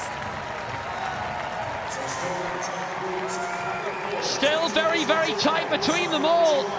Sliding back a little bit, Munialo in 5th place, so close between the leading 4. Boussaïd, Benama, Chihuahua, Stremakita, who was 4th in the Rio Paralympic Games, but bronze in Grosseto at the Euros. Well, Boussaïd is the defending champion in this. She's got some work to do now, because there is a race between 4 of them. Stremakita has really hung on there, so it's down to 4 as they go across the final 400 metres. Here comes Boussaïd, has put a burst on, and she's taken the lead with around 350 to go. Chihuahua really caught out there, put the foot down brilliantly, did Samaya Boussaïd, the reigning world and Paralympic champion. Benama in 2nd place, Chihuahua in 3rd. Stremakita is still up with them though for Ireland. In 4th place, Tunisia, Morocco, Tunisia, Ireland. A great battle here. Benama, who was 6th in the 400 metres in Rio. She's really trebling her money in terms of the distance here, with change to spare, but Boussaïd hit the front at the right time. Benama making a big challenge now, trying to go at the outside. It's between Tunisia and Morocco for the gold. It's Boussaïd, the reigning world and Paralympic champion, on the inside, but Benama's not shaken yet. Chihuahua defending 3rd place out of Ireland, Stremakita, and here goes Benama on the outside. Benama in lane 2 is going to get the win of her life. The double champion 800 and 1500 in Beijing wins in London 2017. Benama the gold, Boussaïd the silver. Chihuahua gets the bronze for Tunisia, and Stremakita is 4th for Ireland. But what a finish that was by Sana Benama. Magnificent. It's only her 2nd World Championship title, and the other one was in 200 metres. 4:40.40, a lifetime best, and she's world champion again. Well, have you ever seen anyone move up from those shorter distances to a 1500-metre race and run the race of their lives? Benama Boussaïd, she went out in front with around 350 to go, and you thought at that stage it may be game over, and Benama could be having to take the silver medal. She wasn't having any of it.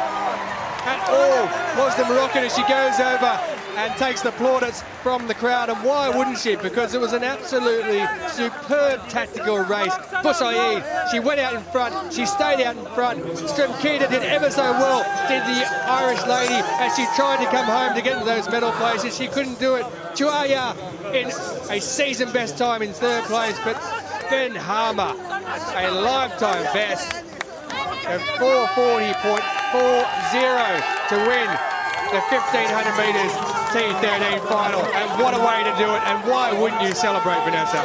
Yeah, just amazing. Boussaïd may have not played the right tactics there. Ben Harmer definitely benefited from the shorter distances she used to run, and she finished strong. The race was really slow in the beginning, so she could keep up with her competitor there and finish off stronger. So amazing race, amazing competition. Yeah, the lactic acid burn certainly wasn't hitting Ben Harmer as she came down that final straight. You see her there just stretching out. And Boussaïd on the inside, she knew her game was up with around 50 metres to go as Ben Harmer, ever so strong over those shorter distances. She burned off her fellow competitor over that last 50 or so metres as they come around into the straight there with around 90 to go. And just see her there, she kicks on the outside. She gets on the outside of Boussaïd and she says, I'm winning this gold medal over a longer distance. I want this 1500 metres championship. And the winner from Doha 2 years ago, from Rio last year, Boussaïd, has to be content with silver this evening.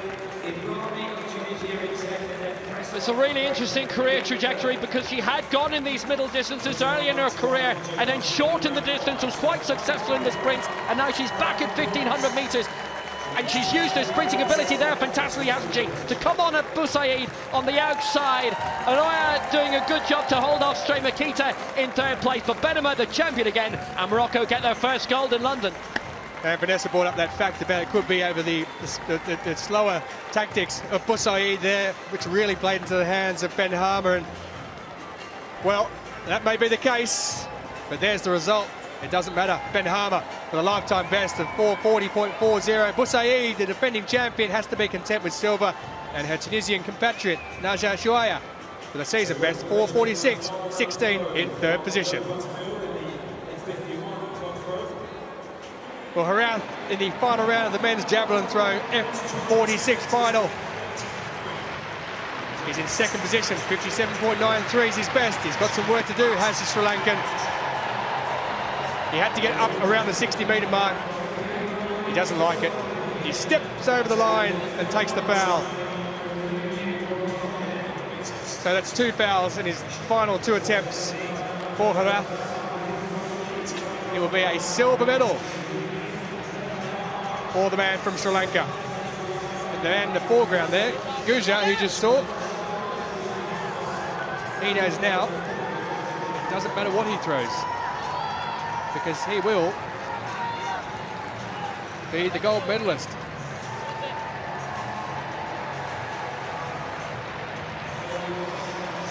So no pressure, it's all off. The medal is his.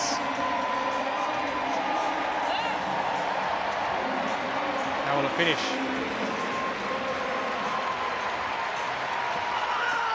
We shall now find out.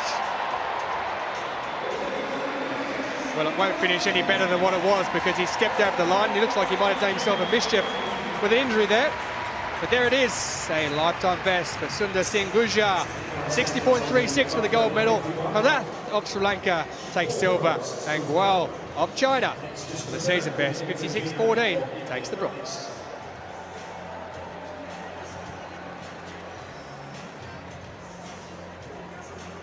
Leo Pekatati aiming for yet another gold medal in such a successful career. The reigning European and Paralympic champion goes in the final of the men's 100 metres T54.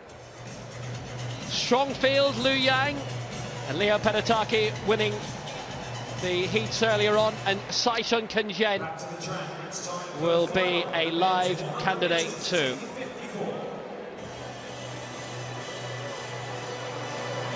So starting off in lane 2 for Canada, gold in the 4x4 in 2013 in Lyon.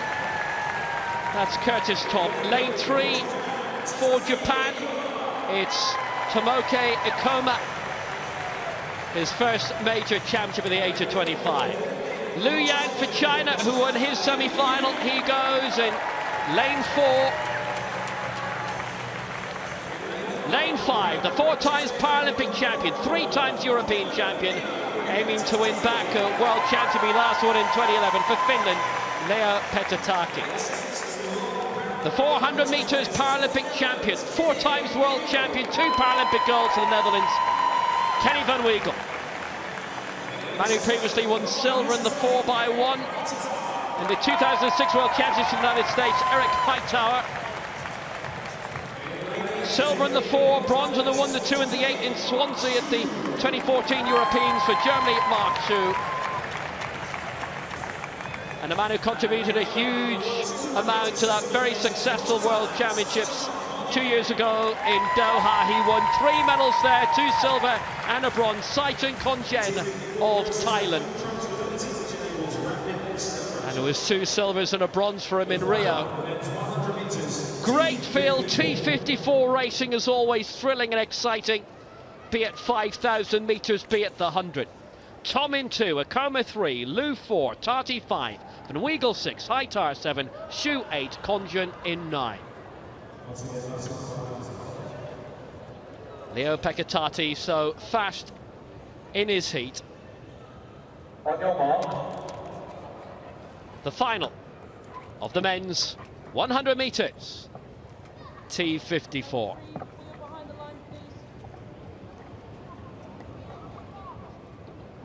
Stand up, please, gentlemen. Sorry, move back to the line, please, gents. Move back to the line. And we will have to wait. Twice he's been world champion, Petataki.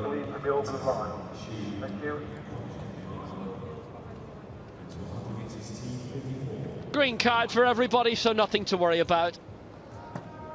On your mark. Plenty of champions in this then. Tom in 2, Ikoma 3, Liu Yang 4, Tati 5, and Weigel 6, Hightower 7, Schuh in 8, Kongen of Thailand in lane 9. The final of the men's 100 T54. So away we go, looking for a flying start again out of lane 5, and Leo Petataki is producing it. The main battles for second place. Liu Yang going well in second, Van Weigel in third, but Leo Petataki is going to do it again. Slight problem before the line, and he eased up 13.95. And he eased up, it might have cost him the world record, but it didn't cost him the gold. He's done it again. He's world champion for the 3rd time. It's his 7th global gold. And Leo Petataki, even when things go wrong, he's still the winner. 13.95, the official winning time now. He's had a little look at the wheel. Something slipped definitely, but not his position from the top. He's champion again. Liu Yang and Van Weigel with the big battle then for second place. Liu Yang takes the silver, Kenny Van Weigel the bronze, Saichung Kongen in 4th place for Thailand, and Hightower 5th for the United States.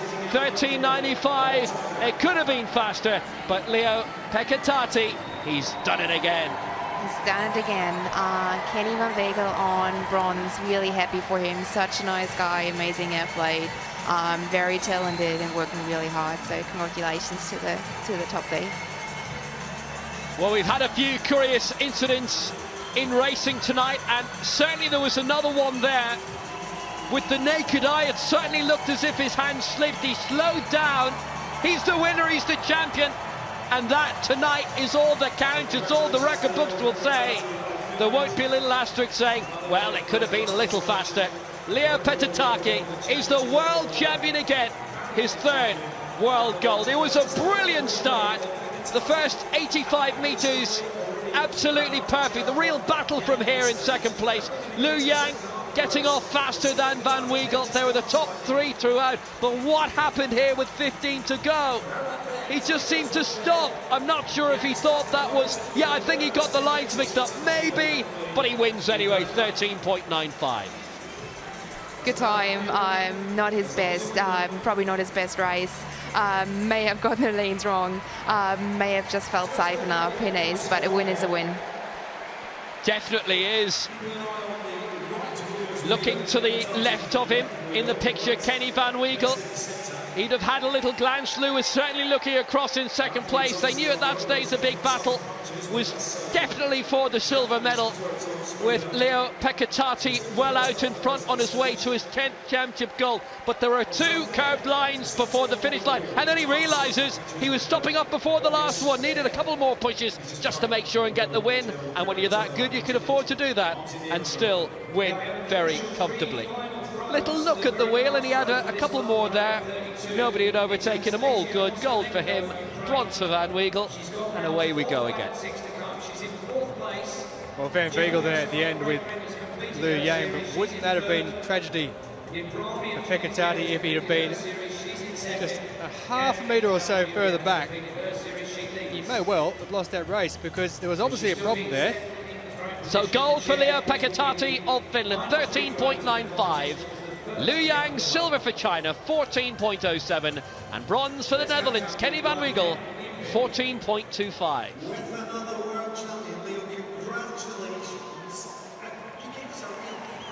So Joanna Butterfield in the final round of the women's club throw, F51. Currently in 3rd position with a best of 22.54.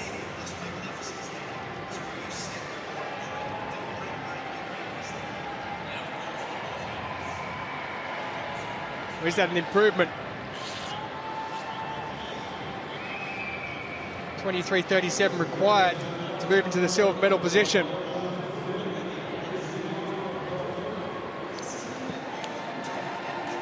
The defending champion and also the defending champion as far as the Paralympics goes, but she's in 3rd position, so no improvement. Her 2nd is her best.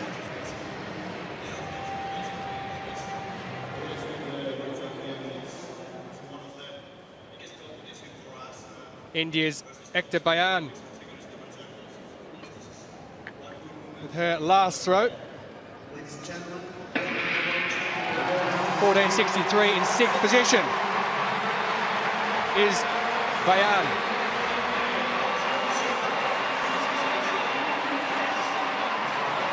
So plenty of work to do for the Indian athlete. Certainly no lack of effort.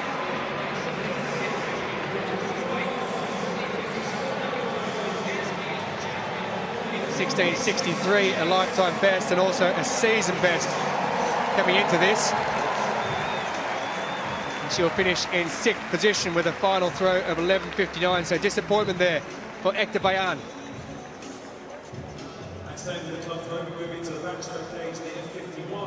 Well, Leo Pekatati almost suffering a molly huddle incident. World Championships, IAAF World Championships 2 years ago, she was in 3rd place. It was the 1500 metres final. She was celebrating, then just got pipped for the bronze. For Pekatati, it was all right in the night in the end. In a good way, not in a Dennis Norden way.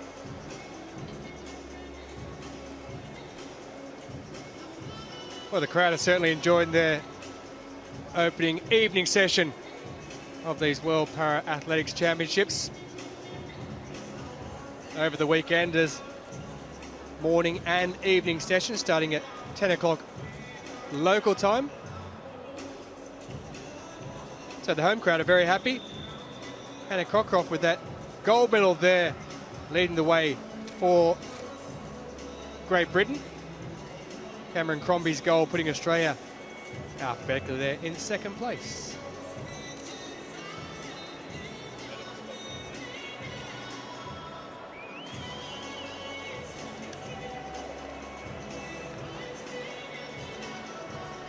So a couple of events left on the track to fulfill the evening's commitments.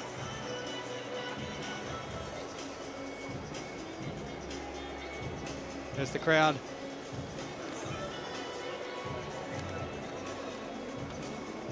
Get a nice view of outside this stadium from within.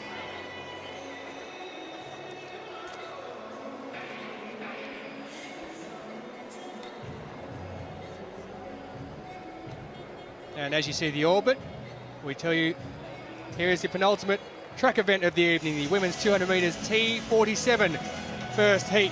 The first 3 in each go through, and the next 2 fastest then will qualify in advancing through to the final. And a couple to look out for. One of them, that lady there, South Africa's Sabrina Liebenberg, bronze medalist in 2015 in Doha, 4th in the Rio Olympics, Paralympics I should say. Sri Lanka's Nawawa on the inside, and Yangping Wang, who goes from lane 5, and inside there Anna Grimaldi. She only reached the first round of the Paralympics last year. She'll be looking for a decent effort, but that lady there is certainly a decent runner. Alicia Fyodorov, the European champion, taking gold in 2016 and going in lane 2. Shayanti Behera of India, who have had a very good evening of the Indian athletes. So it's the first 3 who go through, and 2 fastest losers who qualify.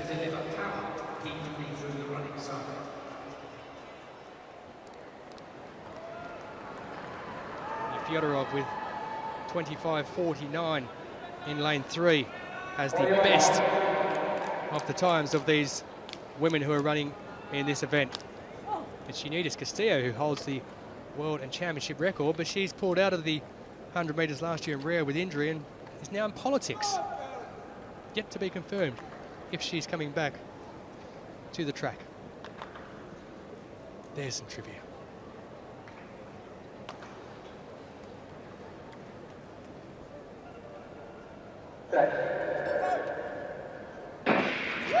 Away they get, and Liebenberg has got away, but I can tell you just inside there, Lawala has really had a difficult time getting out of the blocks, and Liebenberg, who's taken the early lead as they round into the final 100 metres. On the inside is Fyodorov, but also there it's Yangping Wang, who's in 3rd position. On the outside there, the South African Liebenberg, who's in the lead by a metre or so. Fyodorov the pole on the inside in lane 3, takes silver. Liebenberg with the 1st position there, and in 3rd position going through Yangping Wang. So there are your 3 athletes who go through to the final. Liebenberg in 1st position with a time of 25.94, and Alicia Fyodorov, the European champion, who goes through in 2nd position, and it is Yangping Wang who takes 3rd position. So those 3 automatically go through. 25.94 for Arunia Liebenberg in 1st position, a season best for Fyodorov in 26.28. We just saw on the inside there, Lawala struggled getting out of the blocks, but there was no such problems for the South African.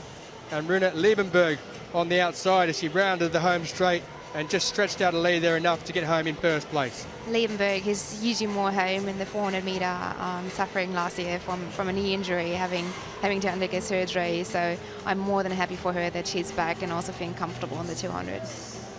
Yeah, certainly a decent enough athlete. And talking of decent, Fyodorov there on the inside, she held her own and was making up ground towards the end there, but those 2 go through. I thought there for a moment, a sneaking suspicion that Wang from China might come home with something better in the last 50 metres, but you just saw her there struggling in that last 50 and pulling up somewhat. Big shame for Lawala. She won 3 golds at the Asia Oceania Championships in Dubai last year. Well, unfortunately, her start wasn't good enough for this crowd, and she fails to qualify for the final of this event.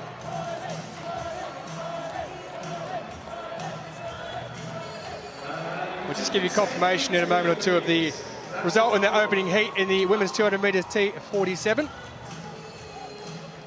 Here's the women's club throw F32. The result there, Gazmi 25.07 takes the gold medal, and Ibrahimi, well, you would have thought she might have been up there to take that gold, but a season best for her. Disappointed perhaps, 24.52. Gemma Prescott continues the home support and favouritism from this crowd here. They'll be happy with that. 19.97 bronze medal for her.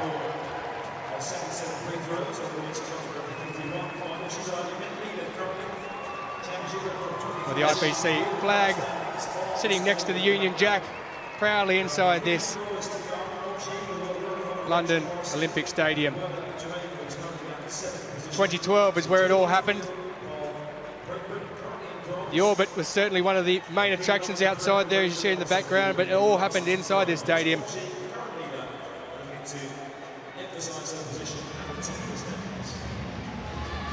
So the women's F51 club throw, Zoya Ovsky of Ukraine.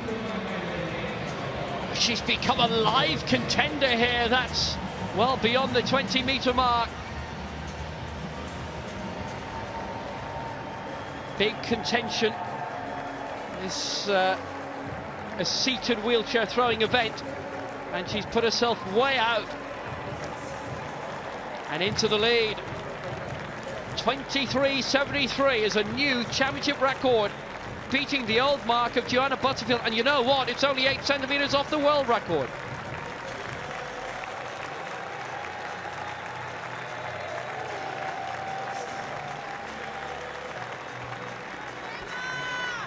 So confirmation of the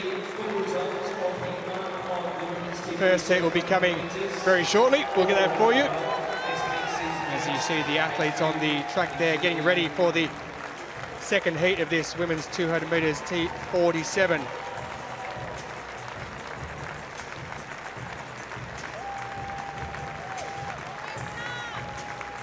Broken all sorts of records, have these championships already for tickets sold leading into the event. Broadcasting records, and over the weekend on Saturday and Sunday with double sessions and some big events. There will be large crowds indeed. The Union Jack draped across many of the supporters. That's what we saw in London 2012, and expect to see that many more times again throughout this championships.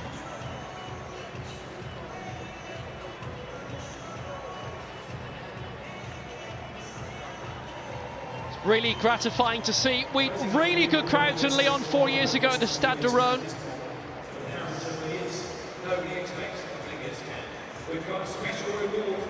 Up to this championship, the best attended we've seen in terms of world championships. So remember, the Europeans are in Berlin next summer.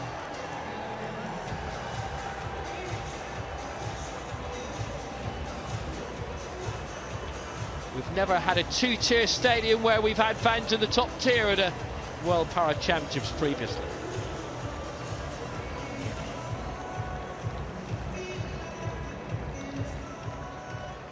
Final race of the opening session. Heat 2 of the women's 200 metres T47. 5 go to the line in this, including the reigning Paralympic Games champion, Deja Young of the United States.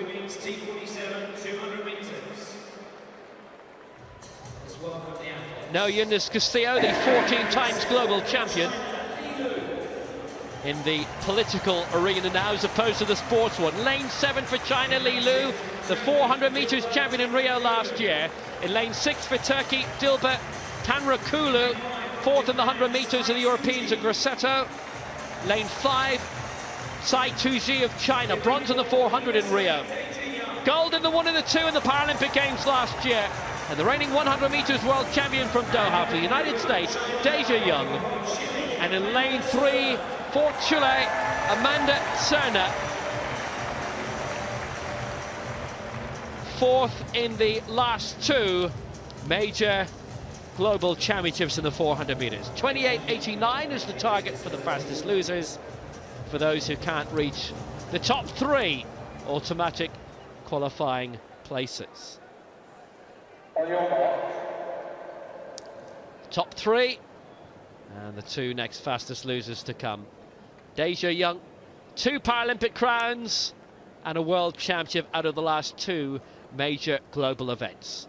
So Serna in 3, Young in 4, Suji in 5, Tanrıkulu in 6 and Li Lu of China in lane 7. Women's 200 metres T47.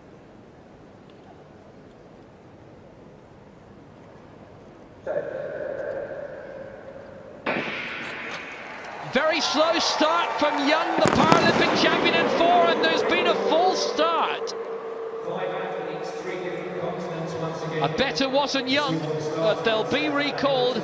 Seemed to me they were held slightly over long. Wonder if it's a faulty start. I don't think there's actually a false start there. I think some of the athletes actually didn't hear the well, gun you know, go. Lalwala in the previous heat. There's a meeting going on now between the officials. We can see. I think there might have been an issue with the actual starter's gun. Now it's interesting. It's in the centre of your picture. You can see. Here's the replay. Watch back. It's a little bit confusing. Very slow start. Well, there was Paralympic champion. Li Lu was out slow and Young was out slower. No obvious false start, and you can actually hear them firing the test gun, so that'll go down as a faulty start, I'm sure. So marksman error, green card, we go again. They'll have a proper check of the speakers at the end of the session, I'm sure, but everybody's okay. I think if you actually look there at Tamrakulu, I think it was, who actually got out on time, and it was the other athletes who actually missed the call. So a reset in the second heat of the women's 200 meters T47. Deja Young, the reigning Paralympic Games champion over 200 meters. Sena in 3, Young in 4, Suji in 5, Tamrakulu 6, Li Lu in 7. The first 3 to automatically qualify for the final.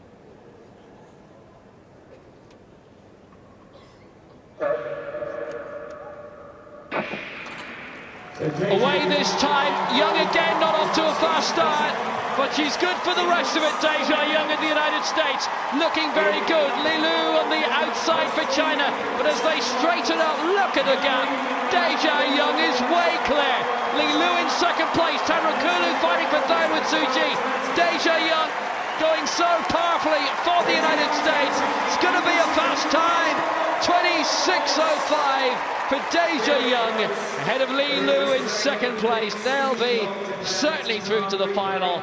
Very tight for third, but Deja Young did belatedly what was expected of her. It's been rounded down by 300s to 26.02. It can be frustrating for athletes to be left on the line for that, but she was well clear in the end, Vanessa.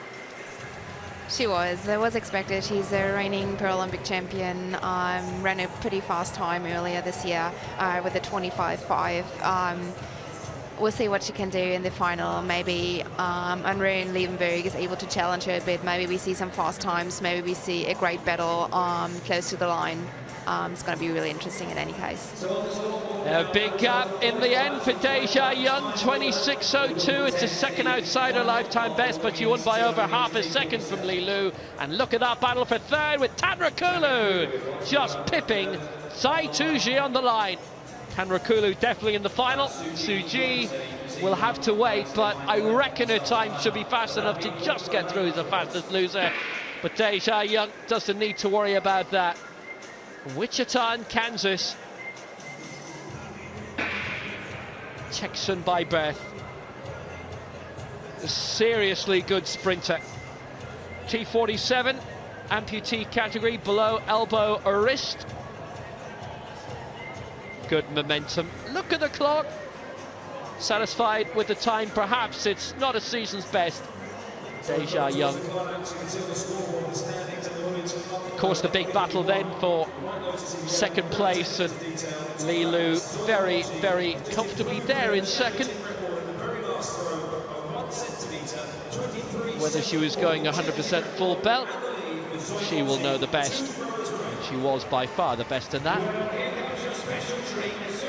Deja Young wins 26.02. Li Lu also through 26.56. Tamrakulu in third, and Suji in fourth, through as the fastest loser.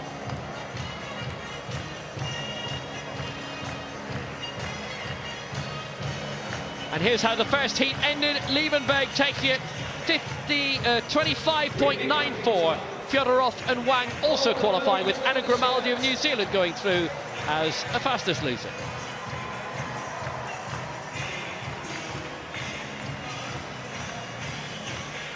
The full list of finalists: Liebenberg dipping under 26 seconds, but Deja Lung looking very impressive also.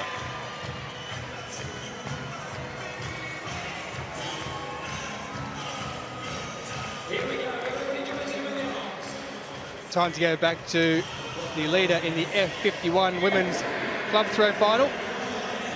Zoya Ovsi of Ukraine with a championship record, 23.73. This is her 4th attempt.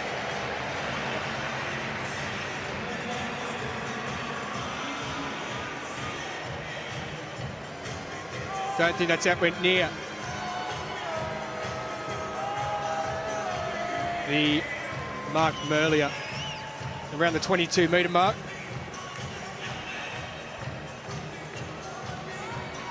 There is confirmation, 21.79, so still in first place she remains, but hasn't improved on that championship record throw from her 2nd attempt.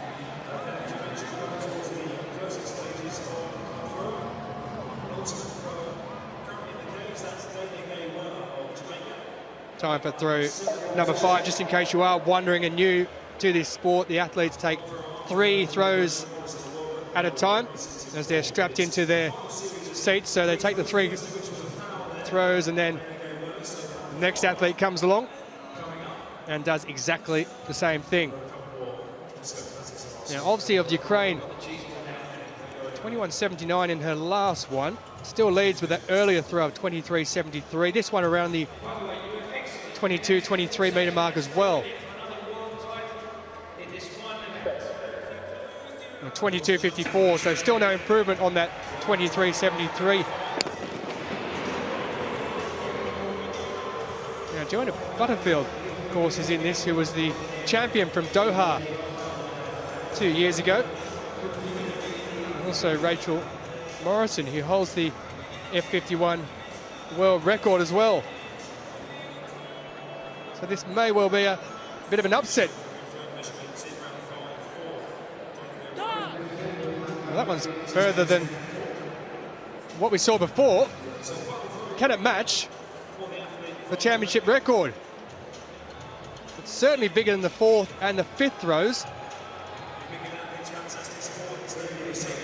And it is right up there near that 25-metre mark, you can see.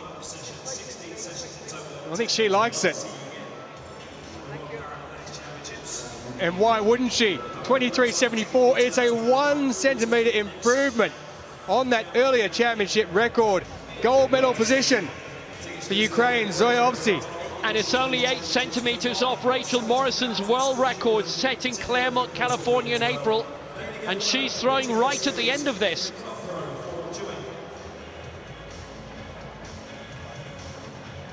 Well, this could be a real upset, because coming into this, the likes of Butterfield for Great Britain and Morrison for the USA would have been the 2 favoured athletes.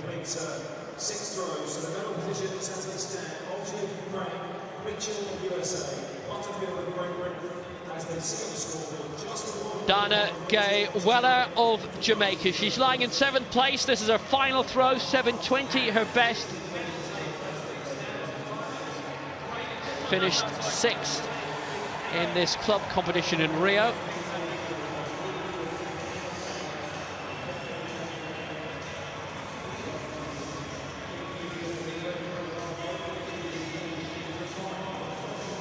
It's around the same mark again. 7th place will be her overall fate from Mandeville in Jamaica.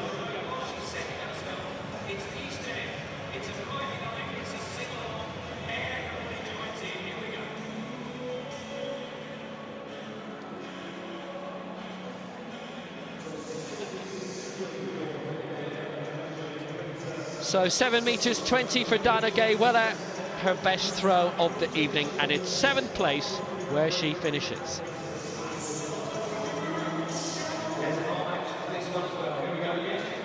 The medal's not yet decided. Ovsi leading, 23.74, that championship record. Cassie Mitchell in 2nd for the United States, 23.37. Joanna Butterfield 3rd for Britain, 22.54. And in 4th place here, Rachel Morrison, 21.64.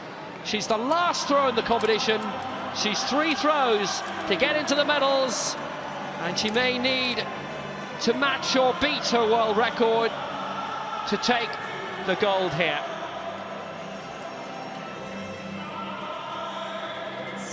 Gold in the discus in Doha at the Worlds and Rio at the Paralympic Games. Silver in the club in Doha 2 years ago. She was 5th in the club in Rio, 4th at the moment. And it's all down to this.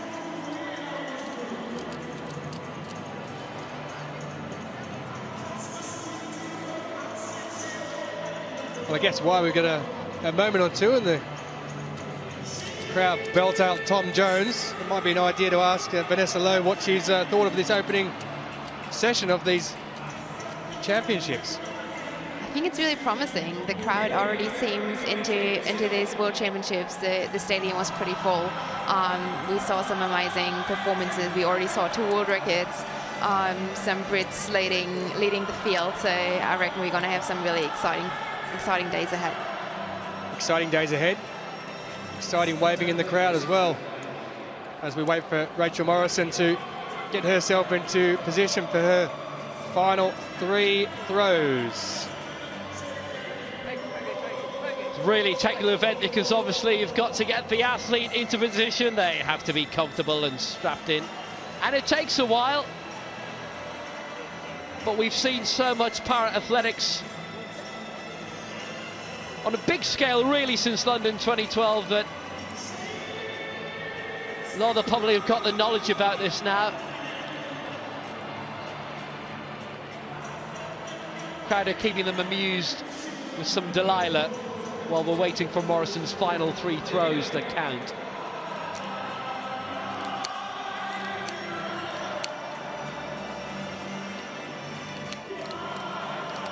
Good throwing program in Germany, Vanessa. You've got Steffi Neris involved there for a few years, who's been the IAAF Javelin World Champion from Berlin in '09. Yeah, it was really awesome to work together with her for a couple of years to gain some of her experience that she made in her track career. We have Vetter coming through with throwing one German record after another. We have David Stoll in the shot put. All the discus guys, Robert Harding and his brother, his wife being really successful. So. Just when you thought you had enough Hartings, another comes along. It's like Borlays.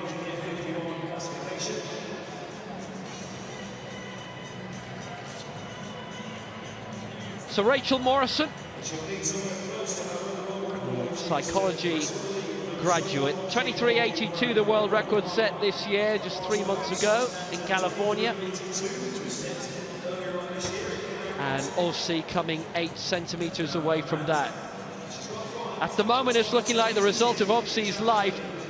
Converted well to para-athletics, having won bronze in the canoe sprint world championships 3 years ago. She's a very good canoeist, the Dnipro Dynamo.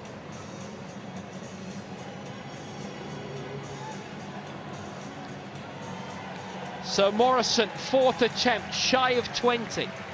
Needs to be beyond and well beyond. 21.64, her best of the night. Needs to improve by 91 centimeters to knock Joanna Butterfield out of bronze.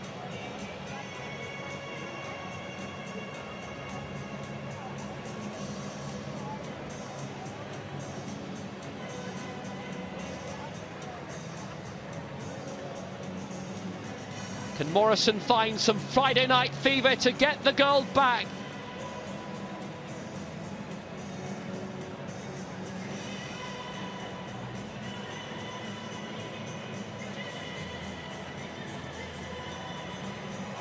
It's beyond 20, I wonder. 22.54 is 3rd place for Jo Butterfield.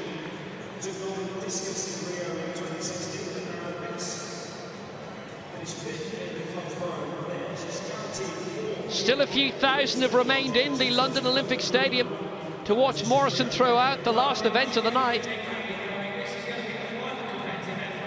20.43, she stays 4th, so this is it.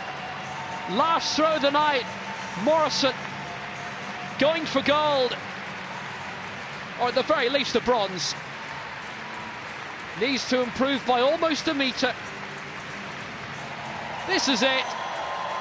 Oh, that's a brilliant throw. That might have done it. Very last throw of the night. Joe Butterfield watching concernedly, you can be certain of that. Morrison in 4th place ahead of that throw.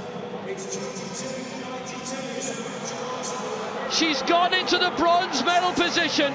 22.92. Morrison gets the bronze.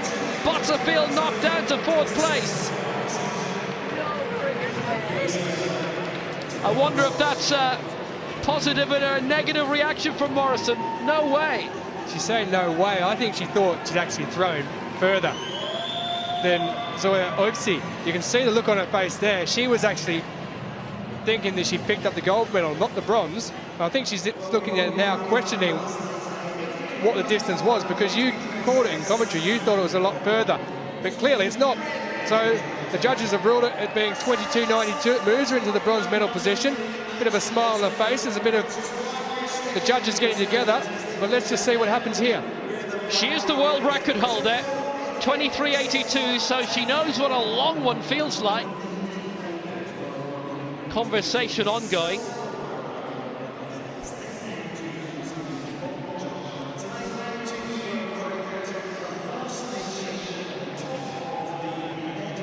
Well, the two lines that she threw between were 20 and 25.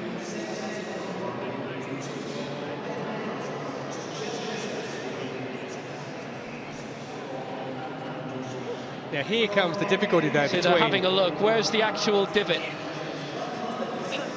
That is the problem, the difference between shot put and something like javelin, if it sticks. Something similar happened in the London Olympics. I remember that. Actually, a German athlete was affected. See, that's the mark. Now, that, to me, looks beyond 22.5. It's beyond halfway. Absolutely. Of those two lines. Well, the athlete normally knows, don't they, doing this on a consistent basis, how far they've thrown.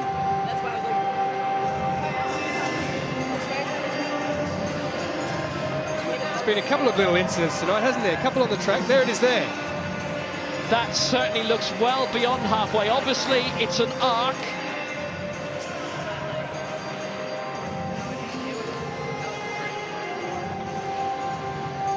Betty Heidler it happened to here 5 years ago, and they continued throwing. I think there was a little computer glitch. It had landed in the same divot as a previous throw, didn't register properly. It did end up winning her a medal. She would have missed out on a medal otherwise, but it was decided maybe 20 minutes after the end of the competition. They all stayed out, and Heidler eventually got her medal here 5 years ago at the Olympic Games.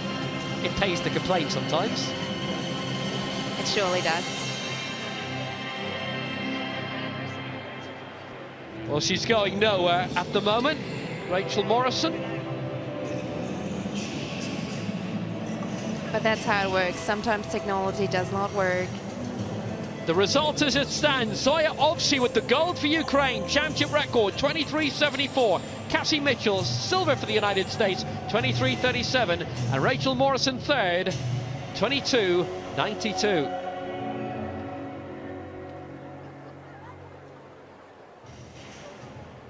That's the result for now. Well, somebody's raided the souvenir shop. It's been a terrific opening session of this 2017 World Para-Athletics Championships here at the London Olympic Stadium.